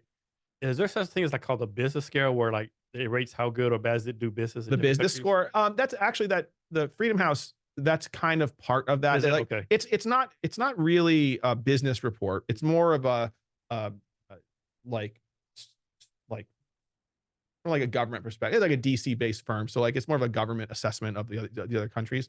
And but they do have things like the rule of law and political freedoms get covered and stuff like that. And those types of things can definitely affect the accessibility of a country whenever you're trying to go in to do business with that country. So I mean, like it's I a lot of people hear me talk about these Freedom House reports because I think it's just such good information, and especially when you're doing international business, and like nobody in the fireworks industry really pays attention to it because there's no other alternative than China right now. So like it doesn't matter what country is doing this or that, they have to go to China because that's where the production is.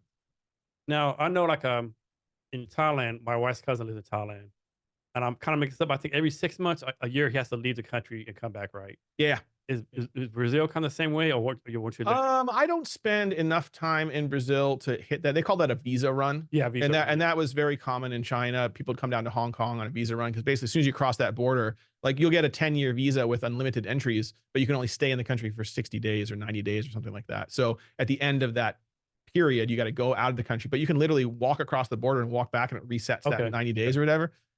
So Brazil, actually, they just changed their visa regulations. I didn't need a visa for the last 2 years, but now I need a visa. They changed because they basically there was no reciprocity between the United States and Brazil Yeah. on not needing a visa to enter the country. So since Brazilians were required to get a U.S. visa, Brazil said screw that. And this gets into that very American way of like Brazilians are very much like Americans. Yeah. Like, well, hell, you're not playing our game, Yeah. then I'm not going to play your game, kind of a thing. So Yeah. yeah. So are you the only founder for the company? No, I basically have two other founders. So there's my partner Nico down in Brazil.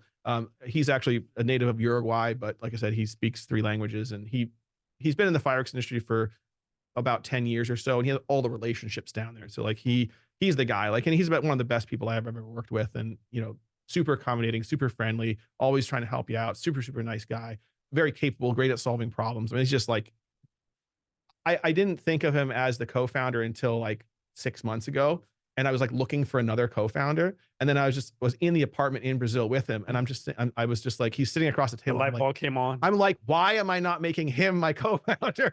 Like, and then I also, we have another co-founder. Her name's Melissa Tsai in China. And she is the sort of the China side of things. So Okay. she's the one that's going to help us out with getting all of the all the machines and helping us source chemicals and everything else like that. So My question though, a lot of startups fail because co-founder, breakup, you want to call it right.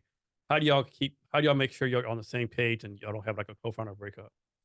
um you know i I think that I did a lot. I read a lot of the information on Y Combinator because Y Combinator puts out a lot of good content on that sort of thing.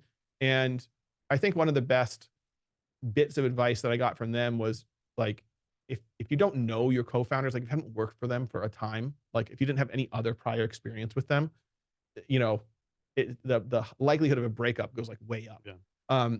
With Melissa, I've been working with her for more than a decade, and with Nico now, we've been working, very closely for the last 2 years on this Brazil project. So, and I mean, when I go down there, he's in the apartment. We were living together in the apartment down there, and we, have to deal with roommate stuff when we're down and all that. So, and it, I think that we're a really good match, and with Melissa, even though she's a little less able to get out of China and come over, to Brazil, the U.S. She will at some point, but it's harder for her to move around.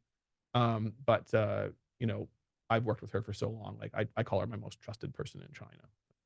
How do y'all decide how to break all the tasks up? Like, how do you decide who does what? It's pretty simple. Everyone has very specific capabilities, and that's kind of broken up by geographic location and also language, language and cultural ability. So for me, most of my stuff is strategy and the sort of engineering. I don't want to say engineering because I'm not an engineer, but I mean, like, the technical engineering aspects of automating and optimizing the production systems, and then the overall strategy of bringing it all together and connecting it to the U.S. market, finding the investors and that sort of thing. And then Nico, he's really good with just being on the ground in Brazil and doing all the problem solving, having all the relationships. He was in Beijing before the holidays, and he got called by the Uruguay embassy to an event where he was in the room with Xi Jinping and his own Oh president. wow. Okay, cool. So like he's like remarkably social person. Like his ability to just, you know, chat with people and, you know, build those relationships is that like another level. Like it's really, really good. So having him down there, you know, oftentimes he'll just say, I'll be like stressing about something. He'll just say, George, don't worry about it. I'm just going to go take care of it. I know what to do. And then he comes back and he's like, okay, it's done. You know? Okay. And then with Melissa, you know, she's a hustler. Like you're talking about that Asian hustle. She's got that Asian hustle and she's kind of the same way. Like anything you need, you just say what it is. And I think one of the best things, if you are going to work with someone from another country, even if you're just sourcing things from another country and you're trying to find that partner that you're going to work with in business, I think that the ability to not only understand like the words that you're saying to them, but they understand the intent of what you're asking for. And then they can extrapolate further so that when they go off to do something, they're not like coming back every 10 seconds Yeah. to clarify things. They just go off and they do it and they come back with what you wanted or more. And if you can get, if you have a relationship like that, I mean, that's a golden relationship and you want to keep that and run with it. So. So don't tell us the details, but give us like a 30 for overview of how y'all decided how to split the company up, like who got what kind of equity and stuff like that. What those conversations were like. Yeah, I mean, at this point, the equity thing is really, it's more strategic than anything else. You know, like Nico and I kind of have equal roles, but I kind of talked to Nico and I said, hey, I'm gonna give me a bit more equity than you. And the reason why is because investors want to see that there's like a clear decision maker in the company, someone who's going to be, you know, for investors and just for the you know sake of problem solving within the country is like the deciding voice. And so that's why I got a little bit more than he did. And then with Melissa, she's just a little more removed just because of the nature of being in China, her inability to travel as easily as we can. You know, and she's going to be a little bit more, she's gonna be a little less involved in the business. Like she's going to, her involvement's going to manifest. I feel it's going to manifest more as like intense bursts of activity, like focus on the company. And then she'll sort of trail off into doing other things. And then when we need her, she's going to come back and, you know, focus on these things. So for that reason, she's not getting quite as much equity, but you know, and she didn't really want it in the first place, but you know, I feel it's necessary. Again, like it's a strategic choice to say, hey, these 3 key people that are critical to the success and function of this business need to be legally tied into the business and like part of this business. Like they can't just be employees that could, you know, when the going gets tough, they're like, you know what, this is not worth the money I'm being paid. I'm walking, you know, kind of a thing. So speaking of legal stuff, was it like a legal challenge to do the legal paperwork with y'all 3 being different countries?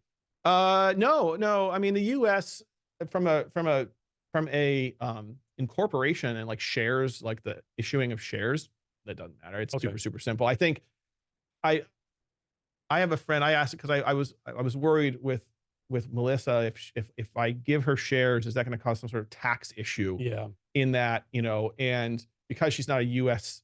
citizen, but I have a good friend who's a lawyer, like a high level corporate attorney, and his wife's from China, and he said she's also part of some business, has some equity in some businesses, and it doesn't affect her at all. You know, like if you know she claimed if there were dividends or a sale or something like that where she got money in exchange for that, she would have to you know, report it like any other income. Okay.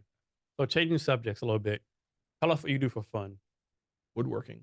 Woodworking? I wouldn't say woodworking, like contracting. Like, I bought this like 100-year-old house, and the joke always is that when we tell people we bought a 100-year-old house, I say that it was a 100-year-old crack house, and my wife says no, it was a 100-year-old meth house. And so it was basically, we got it for, all the other houses around us are like, we got it for like half of what the neighboring houses are because it was in such rough shape. But the location, like we got, you know, legitimate views of Puget Sound right out the door, and sunsets in the front yard every single day. You know, the construction of the house has got that, you know, that style and that sort of vintage that's just, you know, very well built house, and it just needs a lot of interior modeling and updating and everything else like that. So you know, it's like there's so many problems in the house, and like my wife and I were just kind of arguing about this the other day. There's so many problems in the house that it's hard to finish any one thing because you'll work on something until it becomes less of a priority than something else, and then you want to jump to the highest priority thing. And so it's kind of like you end up with multiple different projects on the go, and you're just kind of tamping them down so that the thing that's sticking out and is most problematic is being addressed at that time.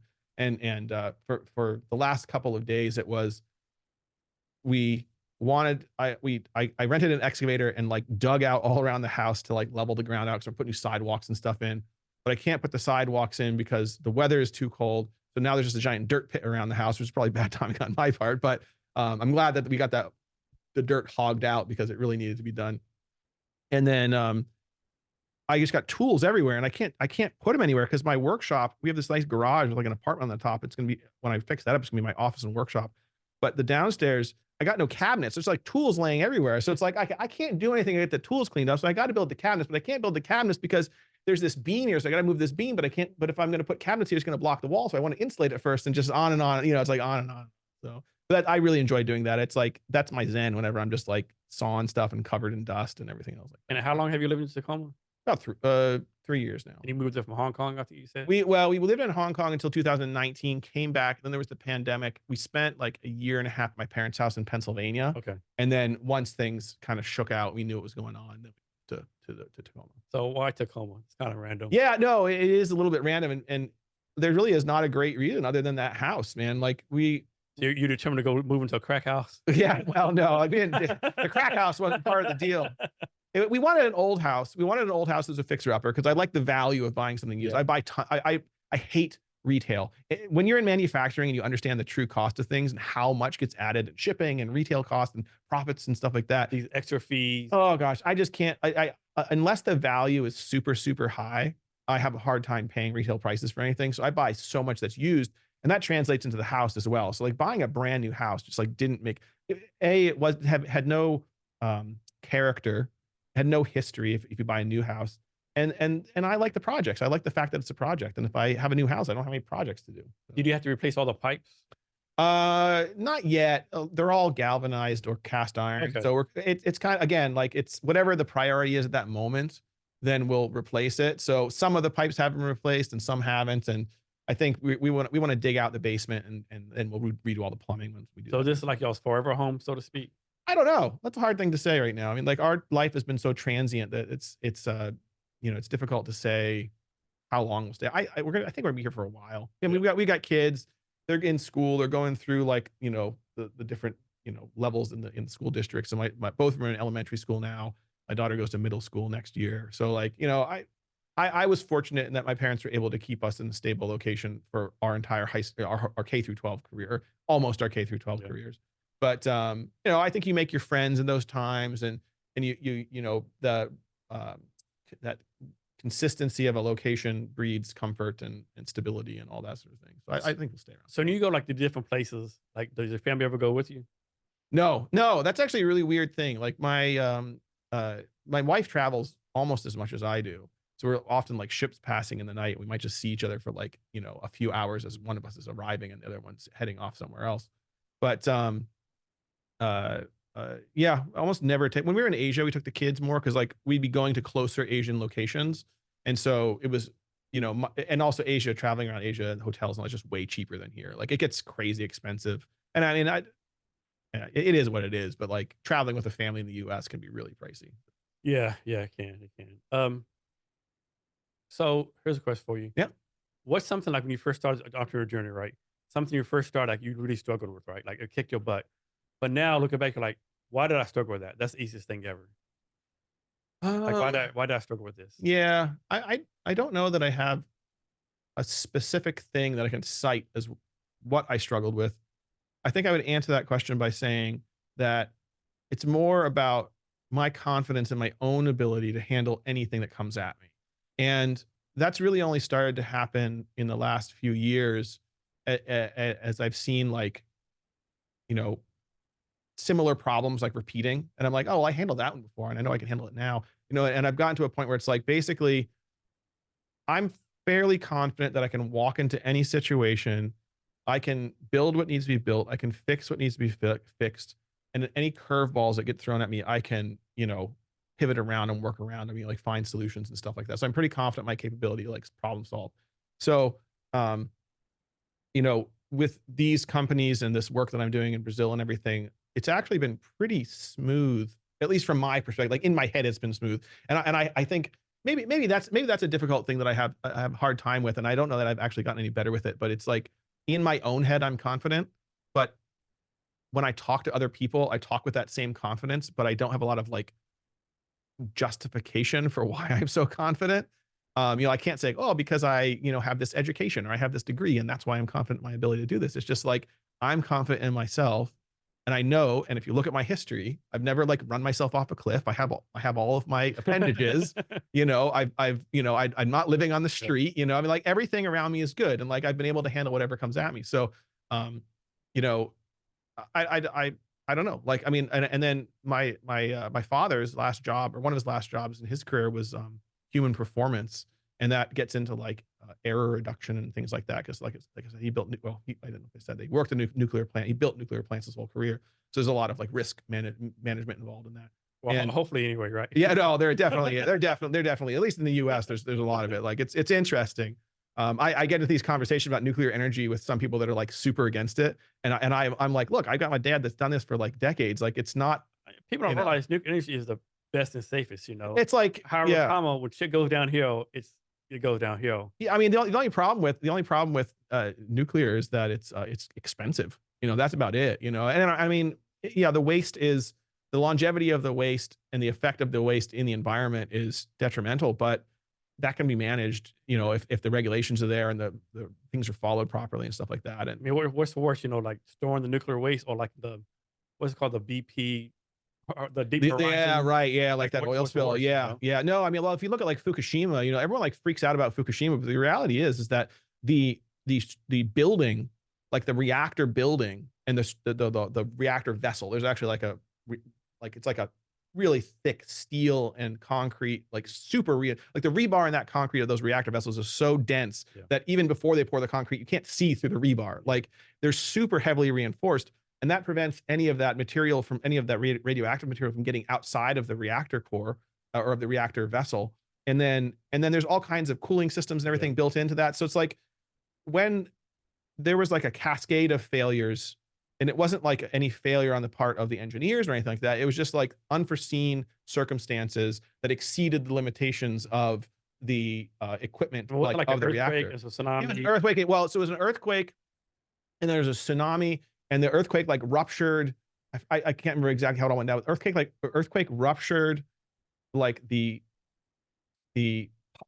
conduits that protected the electrical system that ran the pumps that pumped the seawater to keep the reactor cool. So then when the tsunami came in, it disabled the generators and or the electrical systems, which then the pumps couldn't pump, and therefore it melted down. And so, but then even after that, there's all these other measures beyond that. And it's kind of, the fireworks is the same thing. So, you know, my dad and I have a lot of really great conversations about that sort of thing, because, you know, you have sort of a risk that needs to be managed. And then, you know, you build the systems and facilities around that to ensure that, and I say, I think this is one of my signature things that I feel like a lot of people don't think about. But for me, manufacturing fireworks, like building a factory, it's not if the fireworks factory is going to explode, it's when the fireworks factory explodes. So if you're doing everything, if you're designing all these systems and processes, procedures and facilities with the expectation that you're going to stop any explosion from happening, you are not prepared when the explosion happens. So you always develop and design everything so that, you know, when the incident happens, it is managed to such a degree that it's not. I'm guessing y'all do like not rehearsal, like evacuation practice, evacuations every once in a while. Like, yeah, I mean, ideally that would be the case. I mean, in fireworks factories, oftentimes it doesn't happen. It's hard to describe to people how primitive and rudimentary these factories are. Like if you go onto YouTube and search around, like even some of the automation that's in China today, it's so beat down. There's like exposed, you know, like flywheels and stuff, and it's just waiting for someone's arm to get ripped off. Like, I mean, it's people, like there's like the tube blowing machines, these blades that come down. I have a video where the guy literally reaches in while the machine's running to pull a scrap piece of paper out right before the blade comes down where his hand was. I mean, just on and on and on. Like, And so like, yes, there's some level of technical sophistication in the way things are being done now, but there needs so much more. Yeah. And that doesn't, and that's not like, people think that's a burden, like it's going to be like too much cost or something like that, but that's really not the case. You know, your cost comes when you have that major accident, an employee is killed or severely injured, and then you're paying out huge amounts in either claims or lawsuits or insurance or whatever. You know, like that's where, you know, the financial burden comes from. It's not from being safe and Yeah. protecting your employees. You know, like that's you know, it's critically important. Yeah. So from your point of view, what's been some pros and cons of being an entrepreneur? I don't know. That's a rough one. It's not, I shouldn't say it's tough. It's tough, not tough to come up with an answer for that, but I've been an entrepreneur for so long that it's just like breathing air for me. Like I haven't had a desk job. I haven't had like a job since 2008. And I've been working remotely since that time. So like all of this stuff that's like modern today is really very uh, you know, normal for me. Um, but I think probably if I had to pick something that was the toughest, would probably be like trying to find those investors, because it's like the fireworks industry is, or I should say, sorry, not the fireworks industry. The United States is so not focused on manufacturing physical goods anymore that, um, you know, finding fundraising for that kind of a thing in the United States, just unless you're doing like silicon, you know, microchips and stuff like that, you know, getting TSMC out of Taiwan and into Arizona or wherever they're trying to build that facility. If you're not falling under the CHIPS Act, like it's really, or like something space related, it's really hard to get any kind of manufacturing going, or like support for manufacturing in the United States. So that's been pretty So any advice to someone who wants to be an entrepreneur? tough. Just go do it, honestly. Like, I mean, I think of it like, you know, everything I ever learned, I got from like a video game. And like one of the things about video games is you die and then you respawn and you try it again, you know? And so, you know, assuming that you don't like physically die in the real world, you know, you can try it again. And, you know, just, you got to build up that resilience to get knocked down and then just get back up and just get right back into it again, you know? And I think it comes pretty easily once you do it a few times. And I think that's where that confidence, that sort of like undefined confidence that I have, that's what that is it's that I've been knocked down enough and I've gone down so many dead ends, and I know that I can just backtrack and then try to find that main path again, that whatever comes my way, I can handle it. And, you know, once you figure that out and you become confident in your own ability, then you kind of become unstoppable. So talk about the American Pyrotechnics Association that you spoke at. Oh, APA. Yeah. So the APA is, there's two organizations in the fireworks industry. There's the APA and there's the NFA. The APA was sort of the first organization, and then the people that started the NFA kind of spun off of that, because there were certain factions within that. One was like more, APA is more into like federal regulation and advocacy in Washington, D.C. and that sort of thing. And then the NFA is more like connecting buyers and sellers and importers and manufacturers and stuff like that. But APA is cool. I mean, it's where all of the major companies, we meet once in February and we meet once in September or October, and it's where all of the most of the regulations, we have like committees and we develop guidelines that we give to the government, and they will oftentimes just implement them, you know, as we design them, and then they'll have some feedback and that sort of thing. But generally, the fireworks industry kind of sets the standard, and then the standard is approved by the government, and then once it's approved, then we're required to adhere to that standard. So I think you spoke about alternative supply chains. Can you talk more about that? Yeah, I mean, that's what Toucan Fireworks is. Like, Okay. yeah, Toucan is exactly that. And really, it was I wanted to call it Toucan Fireworks, or Toucan, the future of fireworks, or something like that was what I titled that presentation. But they said, well, we don't want you advertising one company, so we're just going to say you're like diversifying supply chains, which is fine because I like the term and I put it into my LinkedIn profile. But yeah, that was just talking about Brazil. I think it's such a novel thing. People have been to Brazil. It's not that no one's ever gone to Brazil before, but even like the biggest companies have gone to Brazil and they got nothing out of it. So the fact that we were able to export a fully compliant, tested container is really kind of a monumental achievement. I'm super proud of that. It's actually one of the things I'm most proud of. And now I'm just trying to build on that. So how do you find your customers? I'm guessing, it's not B2C, it's B2B. But how do Yeah. you find your customers? They're like word of mouth? That's They're all on my phone. They're right here oh, on my they phone. okay. Yeah. Actually, the industry's so small that Okay. I know all of them. Yeah. There's really, it's one of those things like, what do they say? Like there's that ratio. I forget what the name of the ratio is called, but like 20% of any system, like 80% of the control is held by 20% of Yeah. any given system. I forget what there's an actual term for that, but it's kind of the same thing in fireworks too. Okay. So there's 10 companies that control like 80% of the industry. Okay. I they're all on my phone. I'm meeting with a bunch of them in the next couple of weeks. And, Okay. that's who I just focus on. And then going out internationally, I think your question probably applies a lot more to the international space or I should say outside of the US because, the, I don't know as many people out in the world, that are buyers. So that's something I think there'll be a more concerted traditional sales effort as we fulfill the needs of the US market and start branching out to other markets. We'll have to do more sales work. So Pyrobotics and Toucan are two separate companies, right? Yeah, yeah, as it stands right now, yeah. Okay. So like I said, they may merge at some point. I mean, Toucan's really more of a brand Okay. than it is a company. Okay. I use it as the face of the company because it's a nice logo and Yeah. people can kind of connect with it. But these things will merge probably at some point in time. So the main focus is the Pyrobotics. Actually, from a practical standpoint, like day-to-day standpoint, it's actually more in Toucan, and Is it? I'm going to kind of I'm going to draw my work from Pyrobotics into Toucan Okay. because Pyrobotics was always kind of designed as a sort of like an engineering, like a machinery equipment Mhm. engineering and fabrication Okay. company. But and I was thinking I was going to do that in the US because if I'm not producing the fireworks in the US, at least I can build the Yeah. technology in the US. But the problem is that it's such a niche that made a lot more sense for me to, you know, be able to build the machinery and then have a factory to implement that machinery in. And then it becomes a much more profitable situation. So plan is eventually combine the two into one company. Yeah, yeah. So basically, Pyrobot or they could ultimately end up being two separate companies, but they just serve different functions on like the same set of tracks. So it's like Pyrobotics will be developing production technologies, and then they'll get tested and implemented in the Toucan factory, and then as that company expands, they'll get implemented in factories all around the world. All right. So this is kind of be like a convoluted question. Yeah. So you already talked about both companies some, right? Mhm. But can you talk more in detail, like how these companies got started, what you're focused on now, what the future vision is for them moving forward?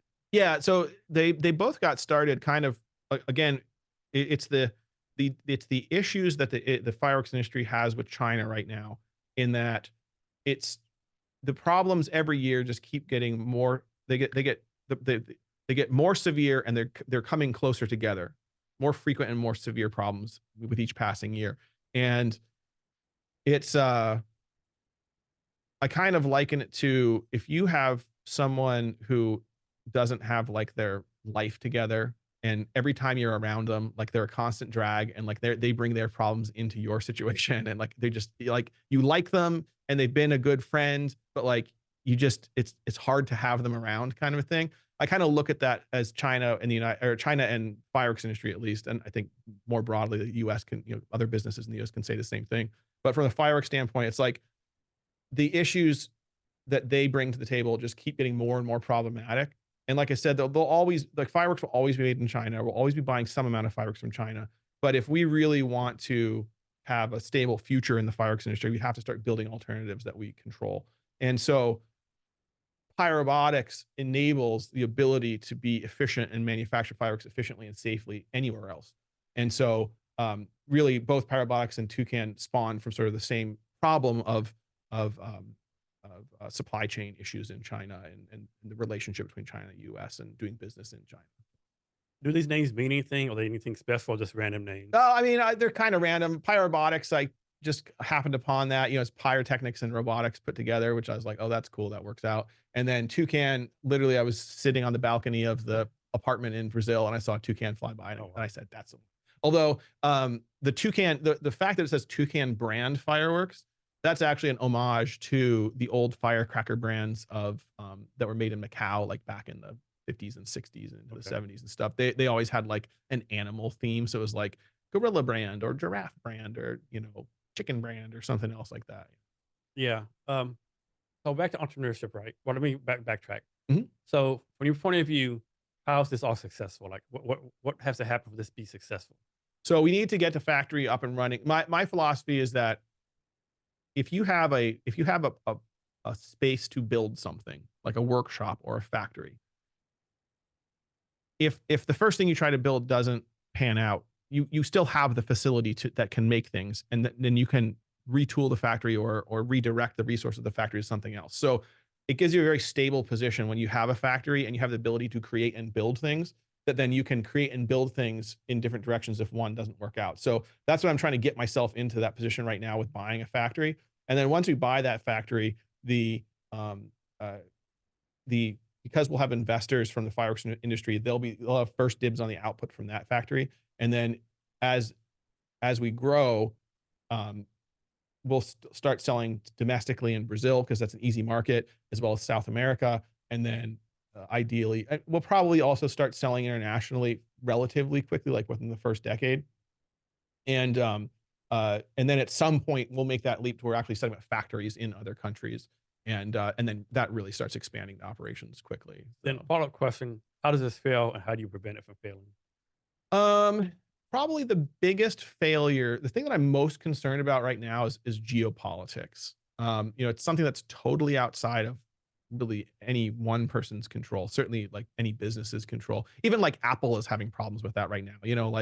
Um, and so geopolitics is definitely something that concerns me, and I want to get into the factory with the equipment as quickly as possible, because if anything happens to China's ability to supply fireworks or the equipment to help make the fireworks, um, it's like it becomes so much more difficult, because then the whole fireworks industry is on its heels, and it's like everything is just a more expensive, time consuming process. So I want to get this started as quickly as I can, so we don't have to like completely reinvent the wheel. Like we can, kind of take the baton from where China is now, and then, clone it, make a separate baton, and then we can have two sort of races running at the same time. That way, if you have some redundancy, if one fails, the other one can pick up the slack, and vice versa. So back to ship distribution. Is the plan like you make all the fireworks in Brazil, you ship it to all distributors, or you're gonna like make in Brazil, ship to storage facility in the United States somewhere, and then to the storage facility in the United States, ship it to distributors?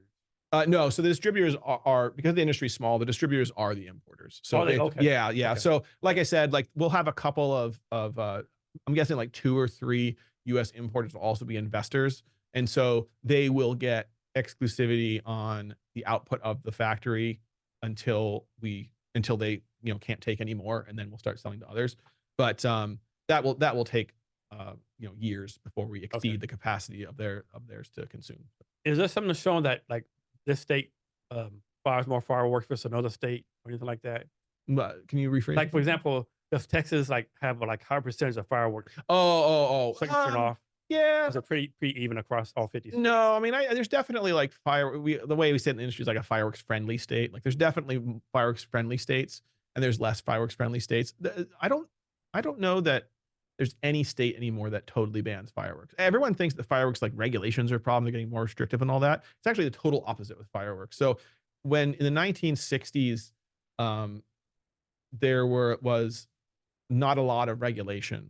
And so there's a lot of people making things that were really dangerous and getting them out into the public's hands. Back in the bottle rocket fighting day. Well, not even the bottle rocket fighting. This is like back in like this is like the true M80 like military gunfire Uh-huh. simulators, soldiers Uh-huh. pocketing them and walking off the base with them, taking them home, like playing around with them on the 4th of July, stuff like that, and then the term M80, uh, kind of has a historical significance really only in the United States because of its military designation as like its identification number. And when you hear someone talk about an M80 today, it's really not a firework. And like the industry tries really hard to educate people, say these are not fireworks. These are illegal explosive devices. They were made with no regulation. They're probably made in someone's basement. You don't know who made that fuse. You don't know how fast the fuse burns. You don't know how much powder's in there. You don't know what sensitivity is. Like it is like I always tell people, like, guys, don't mess around with these M80s and like if you find like real M80s, people are saying, don't mess around with them, because they're so dangerous and you don't know what they are. Like there's no predictability to them. and whoever sold them to you, they have no insurance to cover you if you get hurt. So like, just stay away from them. And the compliant, legitimate fireworks are so much cooler anyways. It's like colors and styles, and they shoot at angles and all kinds of other stuff. So, just stick kind of to the more. Sorry, I got on a small tangent there. So, what was the original question again? What more states like more Oh yeah, all right, okay. So I remember where I was going with that. So basically, those safety and regulatory, the lack of regulations and the lack of safety because of things like M80s, and then later these derivatives that are like homemade, they cause a lot of very serious injuries, and that really shocked the public and say, look, we got to ban fireworks. And so through the 70s and 80s, a lot of states banned fireworks completely, and then into the 90s, the bans are still mostly there. And then in the 2000s, when things started to change, and there was a lot more regulation, there was a lot better regulation, there's a lot more internal oversight, like the American Fireworks Standards Laboratory doing testing in at the factory level. And so as that increased the safety, the injury rates went way down. And when the injury rates went down, we could then, as an industry, go back to states and say, hey, look, this is why you created these regulations, because there was all these industries. But look how this line has gone down because we've regulated, we're now better regulated and have a more reliable, safe product. And then they could use that as justification to say, hey, look, okay, we got to sweeten the deal to get you to change the law in the state to allow us to sell and for people to use. So what if we put an added tax onto that goes immediately to first responders? So a lot of the states that were more like stalwarts and not wanting to change and legalize fireworks, they basically said, okay, well, if we can get like this extra tax and it goes straight, because it was often the fire departments that were fighting it, like fighting the change in the regulation. So now if the fire departments and first responders, the people who have to respond to fireworks incidents, are getting some kickback from the fact that they have to deal with more fireworks incidents, then now suddenly, they become a little more flexible about, like allowing things and stuff like that.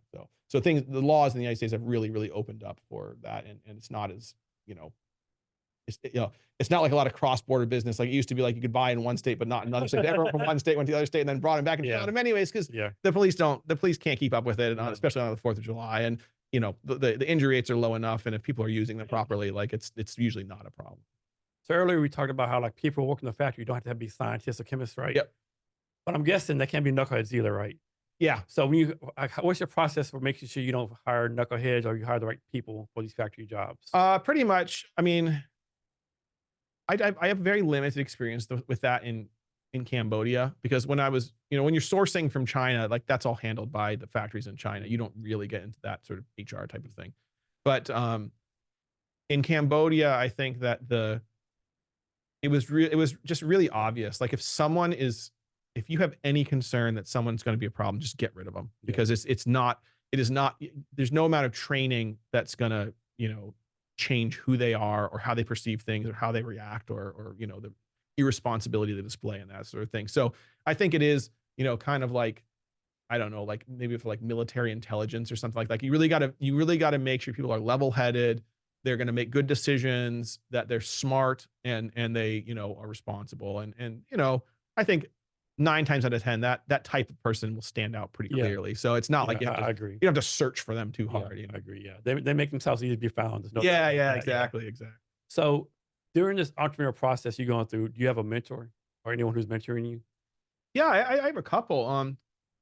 Actually, one of the Margaret from Margaret Dawson? Yeah, from the seminar that you did at the I talked about a couple weeks after she talked to you. Yeah, she said she had a really great conversation. Yeah, and I said, hey, can we do this again? She said, yeah, let's do it like monthly. So I've been meeting with her. I mean, it's only been a couple months since then. So I met with her the last couple of months, and she's been really helpful. I think she brings, she and I connected because of our like expat history. Yeah. And there's a lot of things that she was saying and things she encountered and her perspectives on things that just squared up exactly with mine. And that's why I was kind of like laughing in the back of the room. It's like, oh my God, that's so true. And so she's been, I think she's a recent addition to sort of my circle that I highly value. And then I have another guy who's actually he's a former opera singer back in his younger days.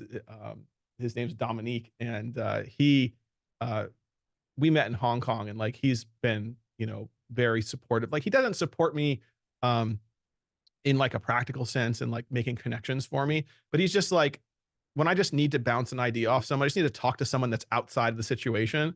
Like he's living in London, or not in London, but he's living in England, Yeah. somewhere outside of London. And he, you know, I'll message him and say, hey, what do you think of this, or this development just happened, you know, and I kind of talk to him about that. And then um, there's a bunch of people in the fireworks industry. Yeah. It's hard, the fireworks industry, because I want to involve the fireworks industry more in this process, but it's difficult because they all think the same way. And Yeah. it's like I can't ask them for their input because they're just going to walk down the same path Yeah. they've always been walking. So it's really been, I have to have like the fireworks industry's buy-in to this whole deal. But at the same time, I can't rely on them for like any kind of guidance because they're just going to lead me down the same path they've been walking for the last 100 years. And next, are you mentoring anyone? I would like to, and I try to. I mean, anytime I find I'm not mentoring anybody directly, like on a regular basis, but I would absolutely love to, you know. And certainly when I encounter people that sort of have that spark where you know that, like, you know, they have that, I don't know how to define it, the entrepreneurial spark, you know, like you know and see it. Yeah. Yeah. And when you see people like that, like I want to talk to them, and I want to like see where they're at and what they're doing. And of course I always offer my help if they ever need anything, or they just want to, you know, run ideas past me or anything like that. But I'd love to give back, you know, more than I am. I mean, unfortunately, sometimes it's just as hard to find someone to mentor as it is to find a mentor, you Yeah. know, like, Right. because like this space is very niche, just like the fireworks industry. And, you know, really functional, high caliber people in the entrepreneurial space. Like it's a special kind of person. And honestly, a lot of them are just super busy. They just don't have a lot of time to devote to other things. That's been a good question. Like we talked about being busy, right? Yeah. But like, how do you personally, instead of being busy, are productive, right? Because everyone's busy. I'm Yeah. busy watching Yeah. Game of Yeah. Thrones. Like, how Yeah. do you like transfer from being busy to actually being productive? Yeah. I mean, I think that it's just a matter of doing it. It's just a matter of doing it, honestly. That's kind of a dumb answer. I feel like that's like a non-answer, but you just have to do it. Like when you have something, when you know, you know what you have to do. Like your problems are all on the table in front of you. And kind of like working on my house, you know, like there's always going to be one problem that's sticking out that is preventing you from moving forward. So you know that that's the problem you have to deal with right now. Or it could be the opposite. It's something that you know is coming down the road, and you want to head it off before you get there so that it doesn't become a problem.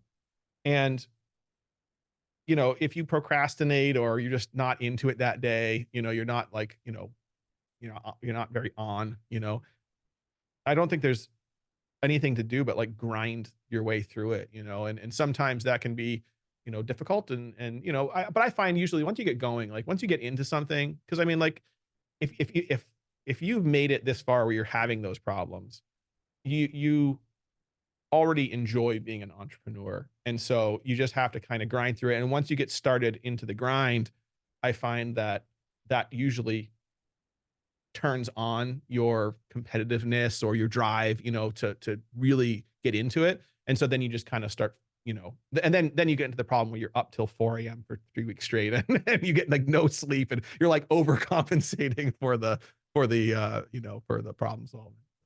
Is there anything that could happen for you to say, okay, I'm gonna stop being an entrepreneur, go back to a 9 to 5? Oh, I think about that all the time. Is anything like, is you have like a red flag personally? No. I think about it all the time. I think I maybe that's just me, but I kind of feel like that's every entrepreneur is like, damn it, this is so hard. Like, why? Like, I'm done. I quit. I'm done. I'm gonna go work at a grocery store because it's just easy and I don't have to think about it, you know. But then, and I kind of did that during the pandemic, because I had, you know, we'd moved back from Hong Kong, and then the pandemic struck, and of course that tossed everything up, and nobody knew what was going on. But I had, because we moved back from Hong Kong, you know, my work in Cambodia had ended, and my work in Asia had ended. Well, I mean, that sort of phase of it had ended. And I was like, you know what? There's this pandemic. Everything's all wacky. I'm not really working actively in fireworks right now. So I'm going to start doing gig work. And I started delivering groceries. And of course, at the, you know, right at the peak of the pandemic, that was like super hot. You know, like working Instacart, buying from Costco, dude, like you could make like $200 an hour just like buying stuff from Costco. It was crazy. And that was cool, but it wasn't scalable. And so like I did it for like, I don't know, a few months, 4 or 5 months. And I was like, wow, that's like just, it's like grabbing money out of the air. It's just out there. Just grab it and just do this small bit of work and put it in your pocket and just keep doing that one after the other. But you can't scale it. You can't grow too big with that. And so then I found a gig app, which I think actually is based out of Seattle here, is called TaskRabbit. Yeah, I know them. And Yeah. they were really great because I was allowed, they had like it was like odd jobs, like all kinds of disconnected odd jobs. And so I started doing like home improvement, remodeling, like what I'd like to do with my own home. And that lasted for almost like 2 years through the bulk of the pandemic where I was working as a contractor. But that too ended up becoming like I had to like turn it into a business. So it's like even when I had the opportunity to do something that wasn't like an entrepreneurial, I guess Yeah. it kind of was like the gig economy is actually quite entrepreneurial Yeah. anyways. But then I just wanted to scale it. And so it's like I'm just going back into the same life and problems that I had before. If I wanted to get away from entrepreneurial or entrepreneurship, I just end up falling back into it no matter what. So it's just, I think it's, you know, entrepreneurs aren't entrepreneurs for no reason. Like they are entrepreneurs because that's who they are. Yeah. So I'm guessing on a day-to-day basis, you have like different priorities you want to do, right? It's like, for example, tomorrow, how do you make sure you start off priorities 1 and 2 versus priority number 99? Um, I do struggle with that a little bit, but like I said, again, they're pretty obvious. Like the real priorities, like stuff that needs to get done because you can't move forward, or it's going to become such a huge roadblock. Honestly, when my procrastination affects other people, that is the thing that bothers me the most. Like, I don't mind if I procrastinate and it harms me, but if it starts harming my family or starts harming my co-founders or my investors or customers, that will motivate me very, very hard to just stop whatever I'm procrastinating on and just do it. But you do get into some of those situations where you don't really have, like, you're kind of just doing work that's your work and it's not going to affect anything too far outside of that. And I do kind of get stuck in that and having a hard time with picking out the right things or getting, YouTube black holes and stuff like that. YouTube Shorts is like the Yeah. worst thing ever created. Like I feel like, and even with my kids, it's kind of the same way. Like their attention spans are like, the size of a pebble Yep. because they just have this constant stream. And my daughter this morning, she was watching TV before school or watching YouTube on the TV before school. It's such a different concept, right? Because like when you're talking about when you were a kid, you had broadcast TV Yeah. and you like watched TV. Yep. And Yep. now it's like, no, the TV is just a screen Yep. that streams information into it, which I guess is technically the same, but feels different. But she was watching YouTube Shorts, and she was just, it's kind of like flipping through the channels, like she'd watch 5 seconds of a short. I'm like, it's a 15-second short. Just watch the other 10 seconds. Like, can you not watch 10? And she's just like, shut up, Dad, kind of thing. But I mean, like, I do feel that like, I do tend to go down some rabbit holes occasionally, but oftentimes they're productive rabbit holes too. I think that exploring in those random directions is also often how I find a lot of new ideas. So I think there's a balance there. Like, you don't want to, it's kind of like, being healthy and eating food. You don't want to like eat candy for every meal and that's the only thing you eat. But if you never eat candy, what's the point of food? Exactly. Like, I mean, like, You gotta have chocolate cake once in a while. yeah, Right? absolutely. Yeah. Maybe not every day for breakfast, maybe, but I made cinnamon rolls the other day and I they were so freaking good. I ate like 6 cinnamon rolls, like slathered with cream cheese icing. I'm like, this is so unhealthy. Like I'm gonna gain I just ate like 4,000 calories, but and it's like, it's so good. But I mean, you got to do that every once in a while. I think that, that goes back to like one of your first questions of, mental health and everything else like that. Like if you don't allow yourself to enjoy what you're doing, if you don't, and for me, like, I was listening to a documentary on my way driving up here about retirement and like boomer retirement, and sort of the issues surrounding that. And I think about that because that doesn't really exist. Like the concept of a pension anymore, like doesn't exist. So it's like, for me, I love what I do and I'm happy to do it until I'm 80 years old. Like I'm happy to do it until I keel over. Yeah, Like, I don't see retiring. yeah, I mean, why? Like, I mean, okay, fine. Maybe, hope, if all things go well, I'll build a nice big business. Like I could see this, Toucan Pyrobotics sort of combo, like going down that path. I could see that becoming, I don't know, few $100 million a year in revenue or something like that. And if I could build that business and I own a good chunk of it, I can, sell it or whatever, or I can, back off a bit and parlay that into something else, something more philanthropic, more mentoring, something like that. Like, there's a million things to do, but Sort of manufacturing VC fund yourself. yeah, no, I don't know. Yeah, yeah. I mean, like, but that's a lot of work on its own. I don't know. It's just like, again, like, if you're an entrepreneur, you're an entrepreneur, and there's not really, there's no such thing as retirement, and there's no such thing as vacation. Like, I don't take vacations. I go to Brazil all the time. I go to Asia all the time. Like, like one of the customs that my partner down in Brazil and I, Nico and I, we have what's called sushi feast. And a lot of people don't know this, and I didn't know this until I went down to Brazil, but Brazil actually has the highest population of Japanese nationals living outside of Japan. I had no idea. They've got over 1 million Japanese nationals living in Brazil, and most of them are all in Sao Paulo. So the sushi scene in Sao Paulo is unbelievable. There's some really, really like high-end, like Michelin-starred sushi restaurants. And it's so cheap when you go out into the countryside, and all the factories are always buying you food and stuff like that. So like, we don't really have a set per diem. I mean, we need to institute one. Like, I think in the next round of funding, I'm going to get some of those policies that become more concrete policies. We don't really have a per diem, but I always think like, okay, if I had a per diem and I've spent like none of it for 2 weeks that I've been here, then we can drop like a bigger chunk of change on a really nice sushi feast, right? So, but and I think that's a good way to cap off the trip, because we always, the factories are so far from Sao Paulo airport, we really do have to drive there the day before so we can be ready to leave the next day. But that night that we're there, we always go downtown and have sushi feast, and that's just like a little way. It's doesn't contribute to the business at all. It doesn't, do anything other than give us like a little bit of a moral, morale, morale bump to our morale, at the end of a long trip, and as we're, progressing and stuff like that. So I think that as an entrepreneur, and I mean, you see that in companies all the time, there's like employee appreciation and stuff like that, or company trips, things like that. So you got to do some of that stuff, or, if you're going to live that life, you got to integrate some of that fun into your life. Otherwise it's. So with you here in the United States, one person China, one person Brazil, what time zone you in the company off of? Oh, I mean, thought about that. I mean, it just kind of flows. So yeah, I mean, so Brazil is 5 hours ahead, and China is, say, 8 or 9 hours. No, sorry. You're on the other side. There's like and I've lived on the East Coast for so long, I always want to say China's like 12 or 13 hours, but from here it's like 8 or 9 hours. And then Brazil is 5 hours ahead from here. So like, usually as soon as I wake up in the morning, I'm talking to Brazil. And then whenever I'm towards the evening, I'm talking to China. And so it's just kind of, the day kind of just flows through that. And I think it's just natural, like the cadence works itself out. Yeah. And isn't Brazil actually like east of Florida as far as like the map? Yeah. So Brazil. People think it's like directly below us. No. It's actually like east of what, west or east of Florida? Yeah, it's east. It's east. It's far east too. Well, so Brazil's a huge country. Yeah. I mean, again, like Brazil is I think I have to like get Google Maps out and draw the ruler on the map, but like I'm fairly sure that Brazil north-south is the same as the United States east-west. Okay. It's a huge country. Yeah. And like a huge chunk of it is the Amazon rainforest.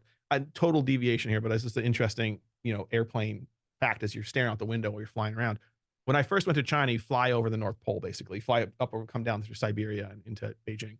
And when you're flying over the North Pole, it's like a desolate wasteland of snow and ice. And if you went down there, even if your plane survived and everybody survived the crash, you would all die of exposure because you're in like an endless desert of snow.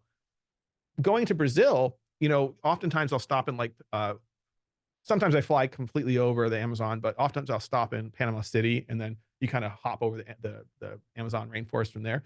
But when you start flying over the rainforest, it's just like, oh my God, like this is worse than the snow. Yeah. In the snow, you've got like polar bears and penguins to worry about. You crash in the Amazon, I'm going to be like eaten by a puma and then like digested by giant mosquitoes. Yeah. I mean, like there's so many things that would kill you there.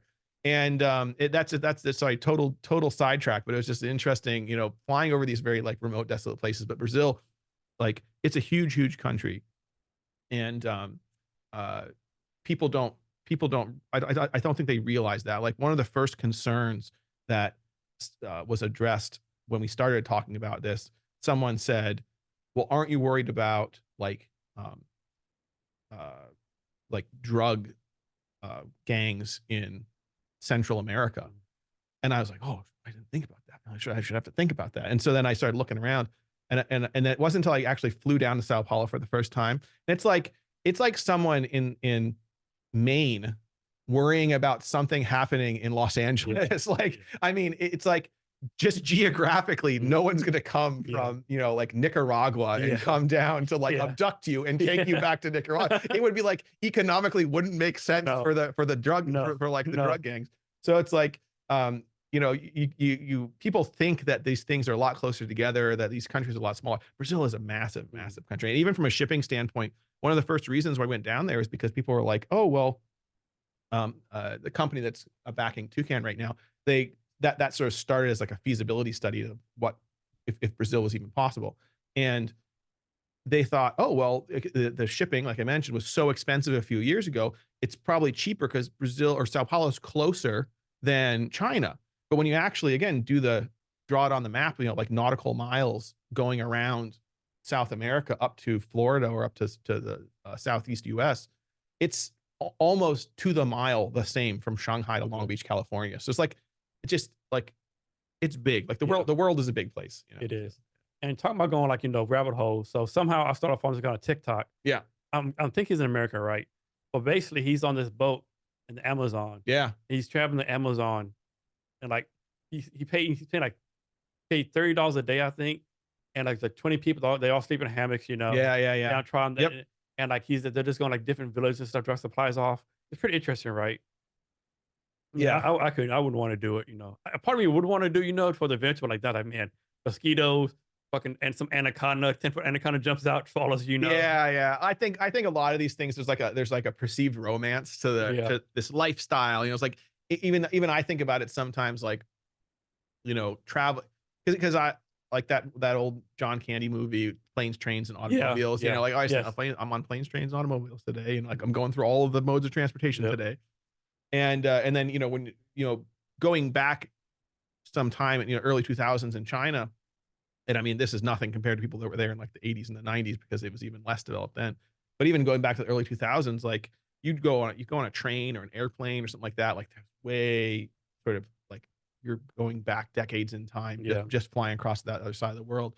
And you know, there's still some, you know, you get that feeling like, oh, I'm like Indiana Jones. That scene of Indiana Jones is on the rickety plane and he's like, the chickens are everywhere, and he puts his hat and he's like, oh, I'm so tough, I'm gonna sleep on this horrible plane. And then like as you get older, you're like, screw this. Like, you know, get me my bed, get me my hotel. Exactly. I want a massage and I want my sushi, and like, like I don't need the aggravation anymore. But you know, it's still there. I mean, like I think that the total travel time for me to get from here down to the factories in Brazil is it's like 30 hours of air transit. And then that usually gets me there at night. And then I have to spend the night. And then it's like 8 to 12 hours, depending on traffic conditions, to get from Sao Paulo airport, from Guarulhos airport near Sao Paulo out to the factories. And so it's like 3 days, literally like time changes and all. It's like you leave your house in 3 days, you get to where you're going. And then when you go home, it's 3 days back. So you're like 6 days in transit. So I'm guessing you're not going there on Monday. No. And coming back in 2 or 3 days. Like you go there, you going stay at least 2 or 3 weeks. At least 2 or 3 weeks. Yeah, exactly. Yep. Yeah. And that's a really weird thing to think that like on any given trip down there, you're adding 6 days of transit. Like it's crazy. So, but you know, whatever. I mean, like if you're looking for an opportunity, you're not going to find it on your corner. Like, I mean, it's like, you know, if it's easy, someone's already occupied that space, you know? Yeah. So George, anything I should have asked you that I haven't, or anything else you want to talk about? Oh, not really. You know, I think one thing I was thinking about earlier that I might talk about was just something like optimistic to kind of cap things off is that, you know, we like live in remarkable times, and technology and sort of everything that we have at our disposal in the world, like it's kind of a super time to be alive. I know it can seem chaotic sometimes, like the world might be falling apart in certain ways, but I think when you look at things broadly, like, you know, everything is getting better and things are much improved over where they were in the past. And, you know, from an entrepreneurial standpoint, like, I don't think there's a better time to be trying to build something or create something or, you know, get into it than right now. I mean, like I think it's a really great time that we live in. And, you know, I'm really appreciative of that.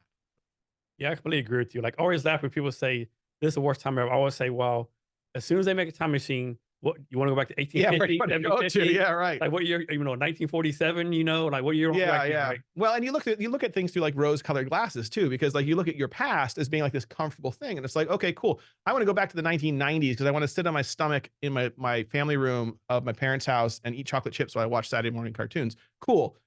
Like you were like a kid and a complete waste of space because you couldn't do anything. But now, like you have all this technology and there's AI coming out and there's Yep. VR and there's like all these things that you dreamed about back then. Like Yep. now is the time. They're here. So like make something and do something with it. Build something. Create something. Like don't just you know wallow in what was. Like Yeah.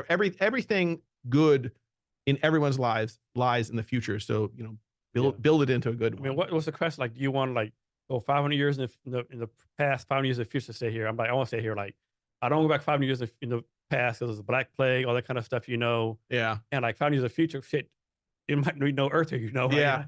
Totally no. Well, and you waste so much time like thinking about those things Yeah. or just builds. I mean, like, I don't know. I find my zen building things. Building So things, yeah, yeah. right. Yeah. No matter what it's with the business or, a new set of stairs in my basement, like it's when I'm building something, I'm happy. You happy? It's okay. Yeah. Can you give us your social media so people reach out to you? Honestly, like I'm kind of horrible on social media. Just LinkedIn's the best way to reach out to me. If you just search George Tasick, I don't think there's any other George Tasick out there. There's a couple of Tasicks, but there's, I'm the only, well, no, sorry, there's my dad, but he's not on social media. So like, I sometimes get like LinkedIn requests, people looking for my dad, and I think, but no, just LinkedIn, George Tasick. Okay. You can send me a message there if you have any, if you're interested in the idea and you want to invest. If you need mentoring help, if you just want to reach out and say hi, whatever, just send me a message. I'm happy to chat. All right, George, thanks for your time today. Really appreciate it. Thank you very much. And to our listeners, thanks for your time as well. Remember to be great every day.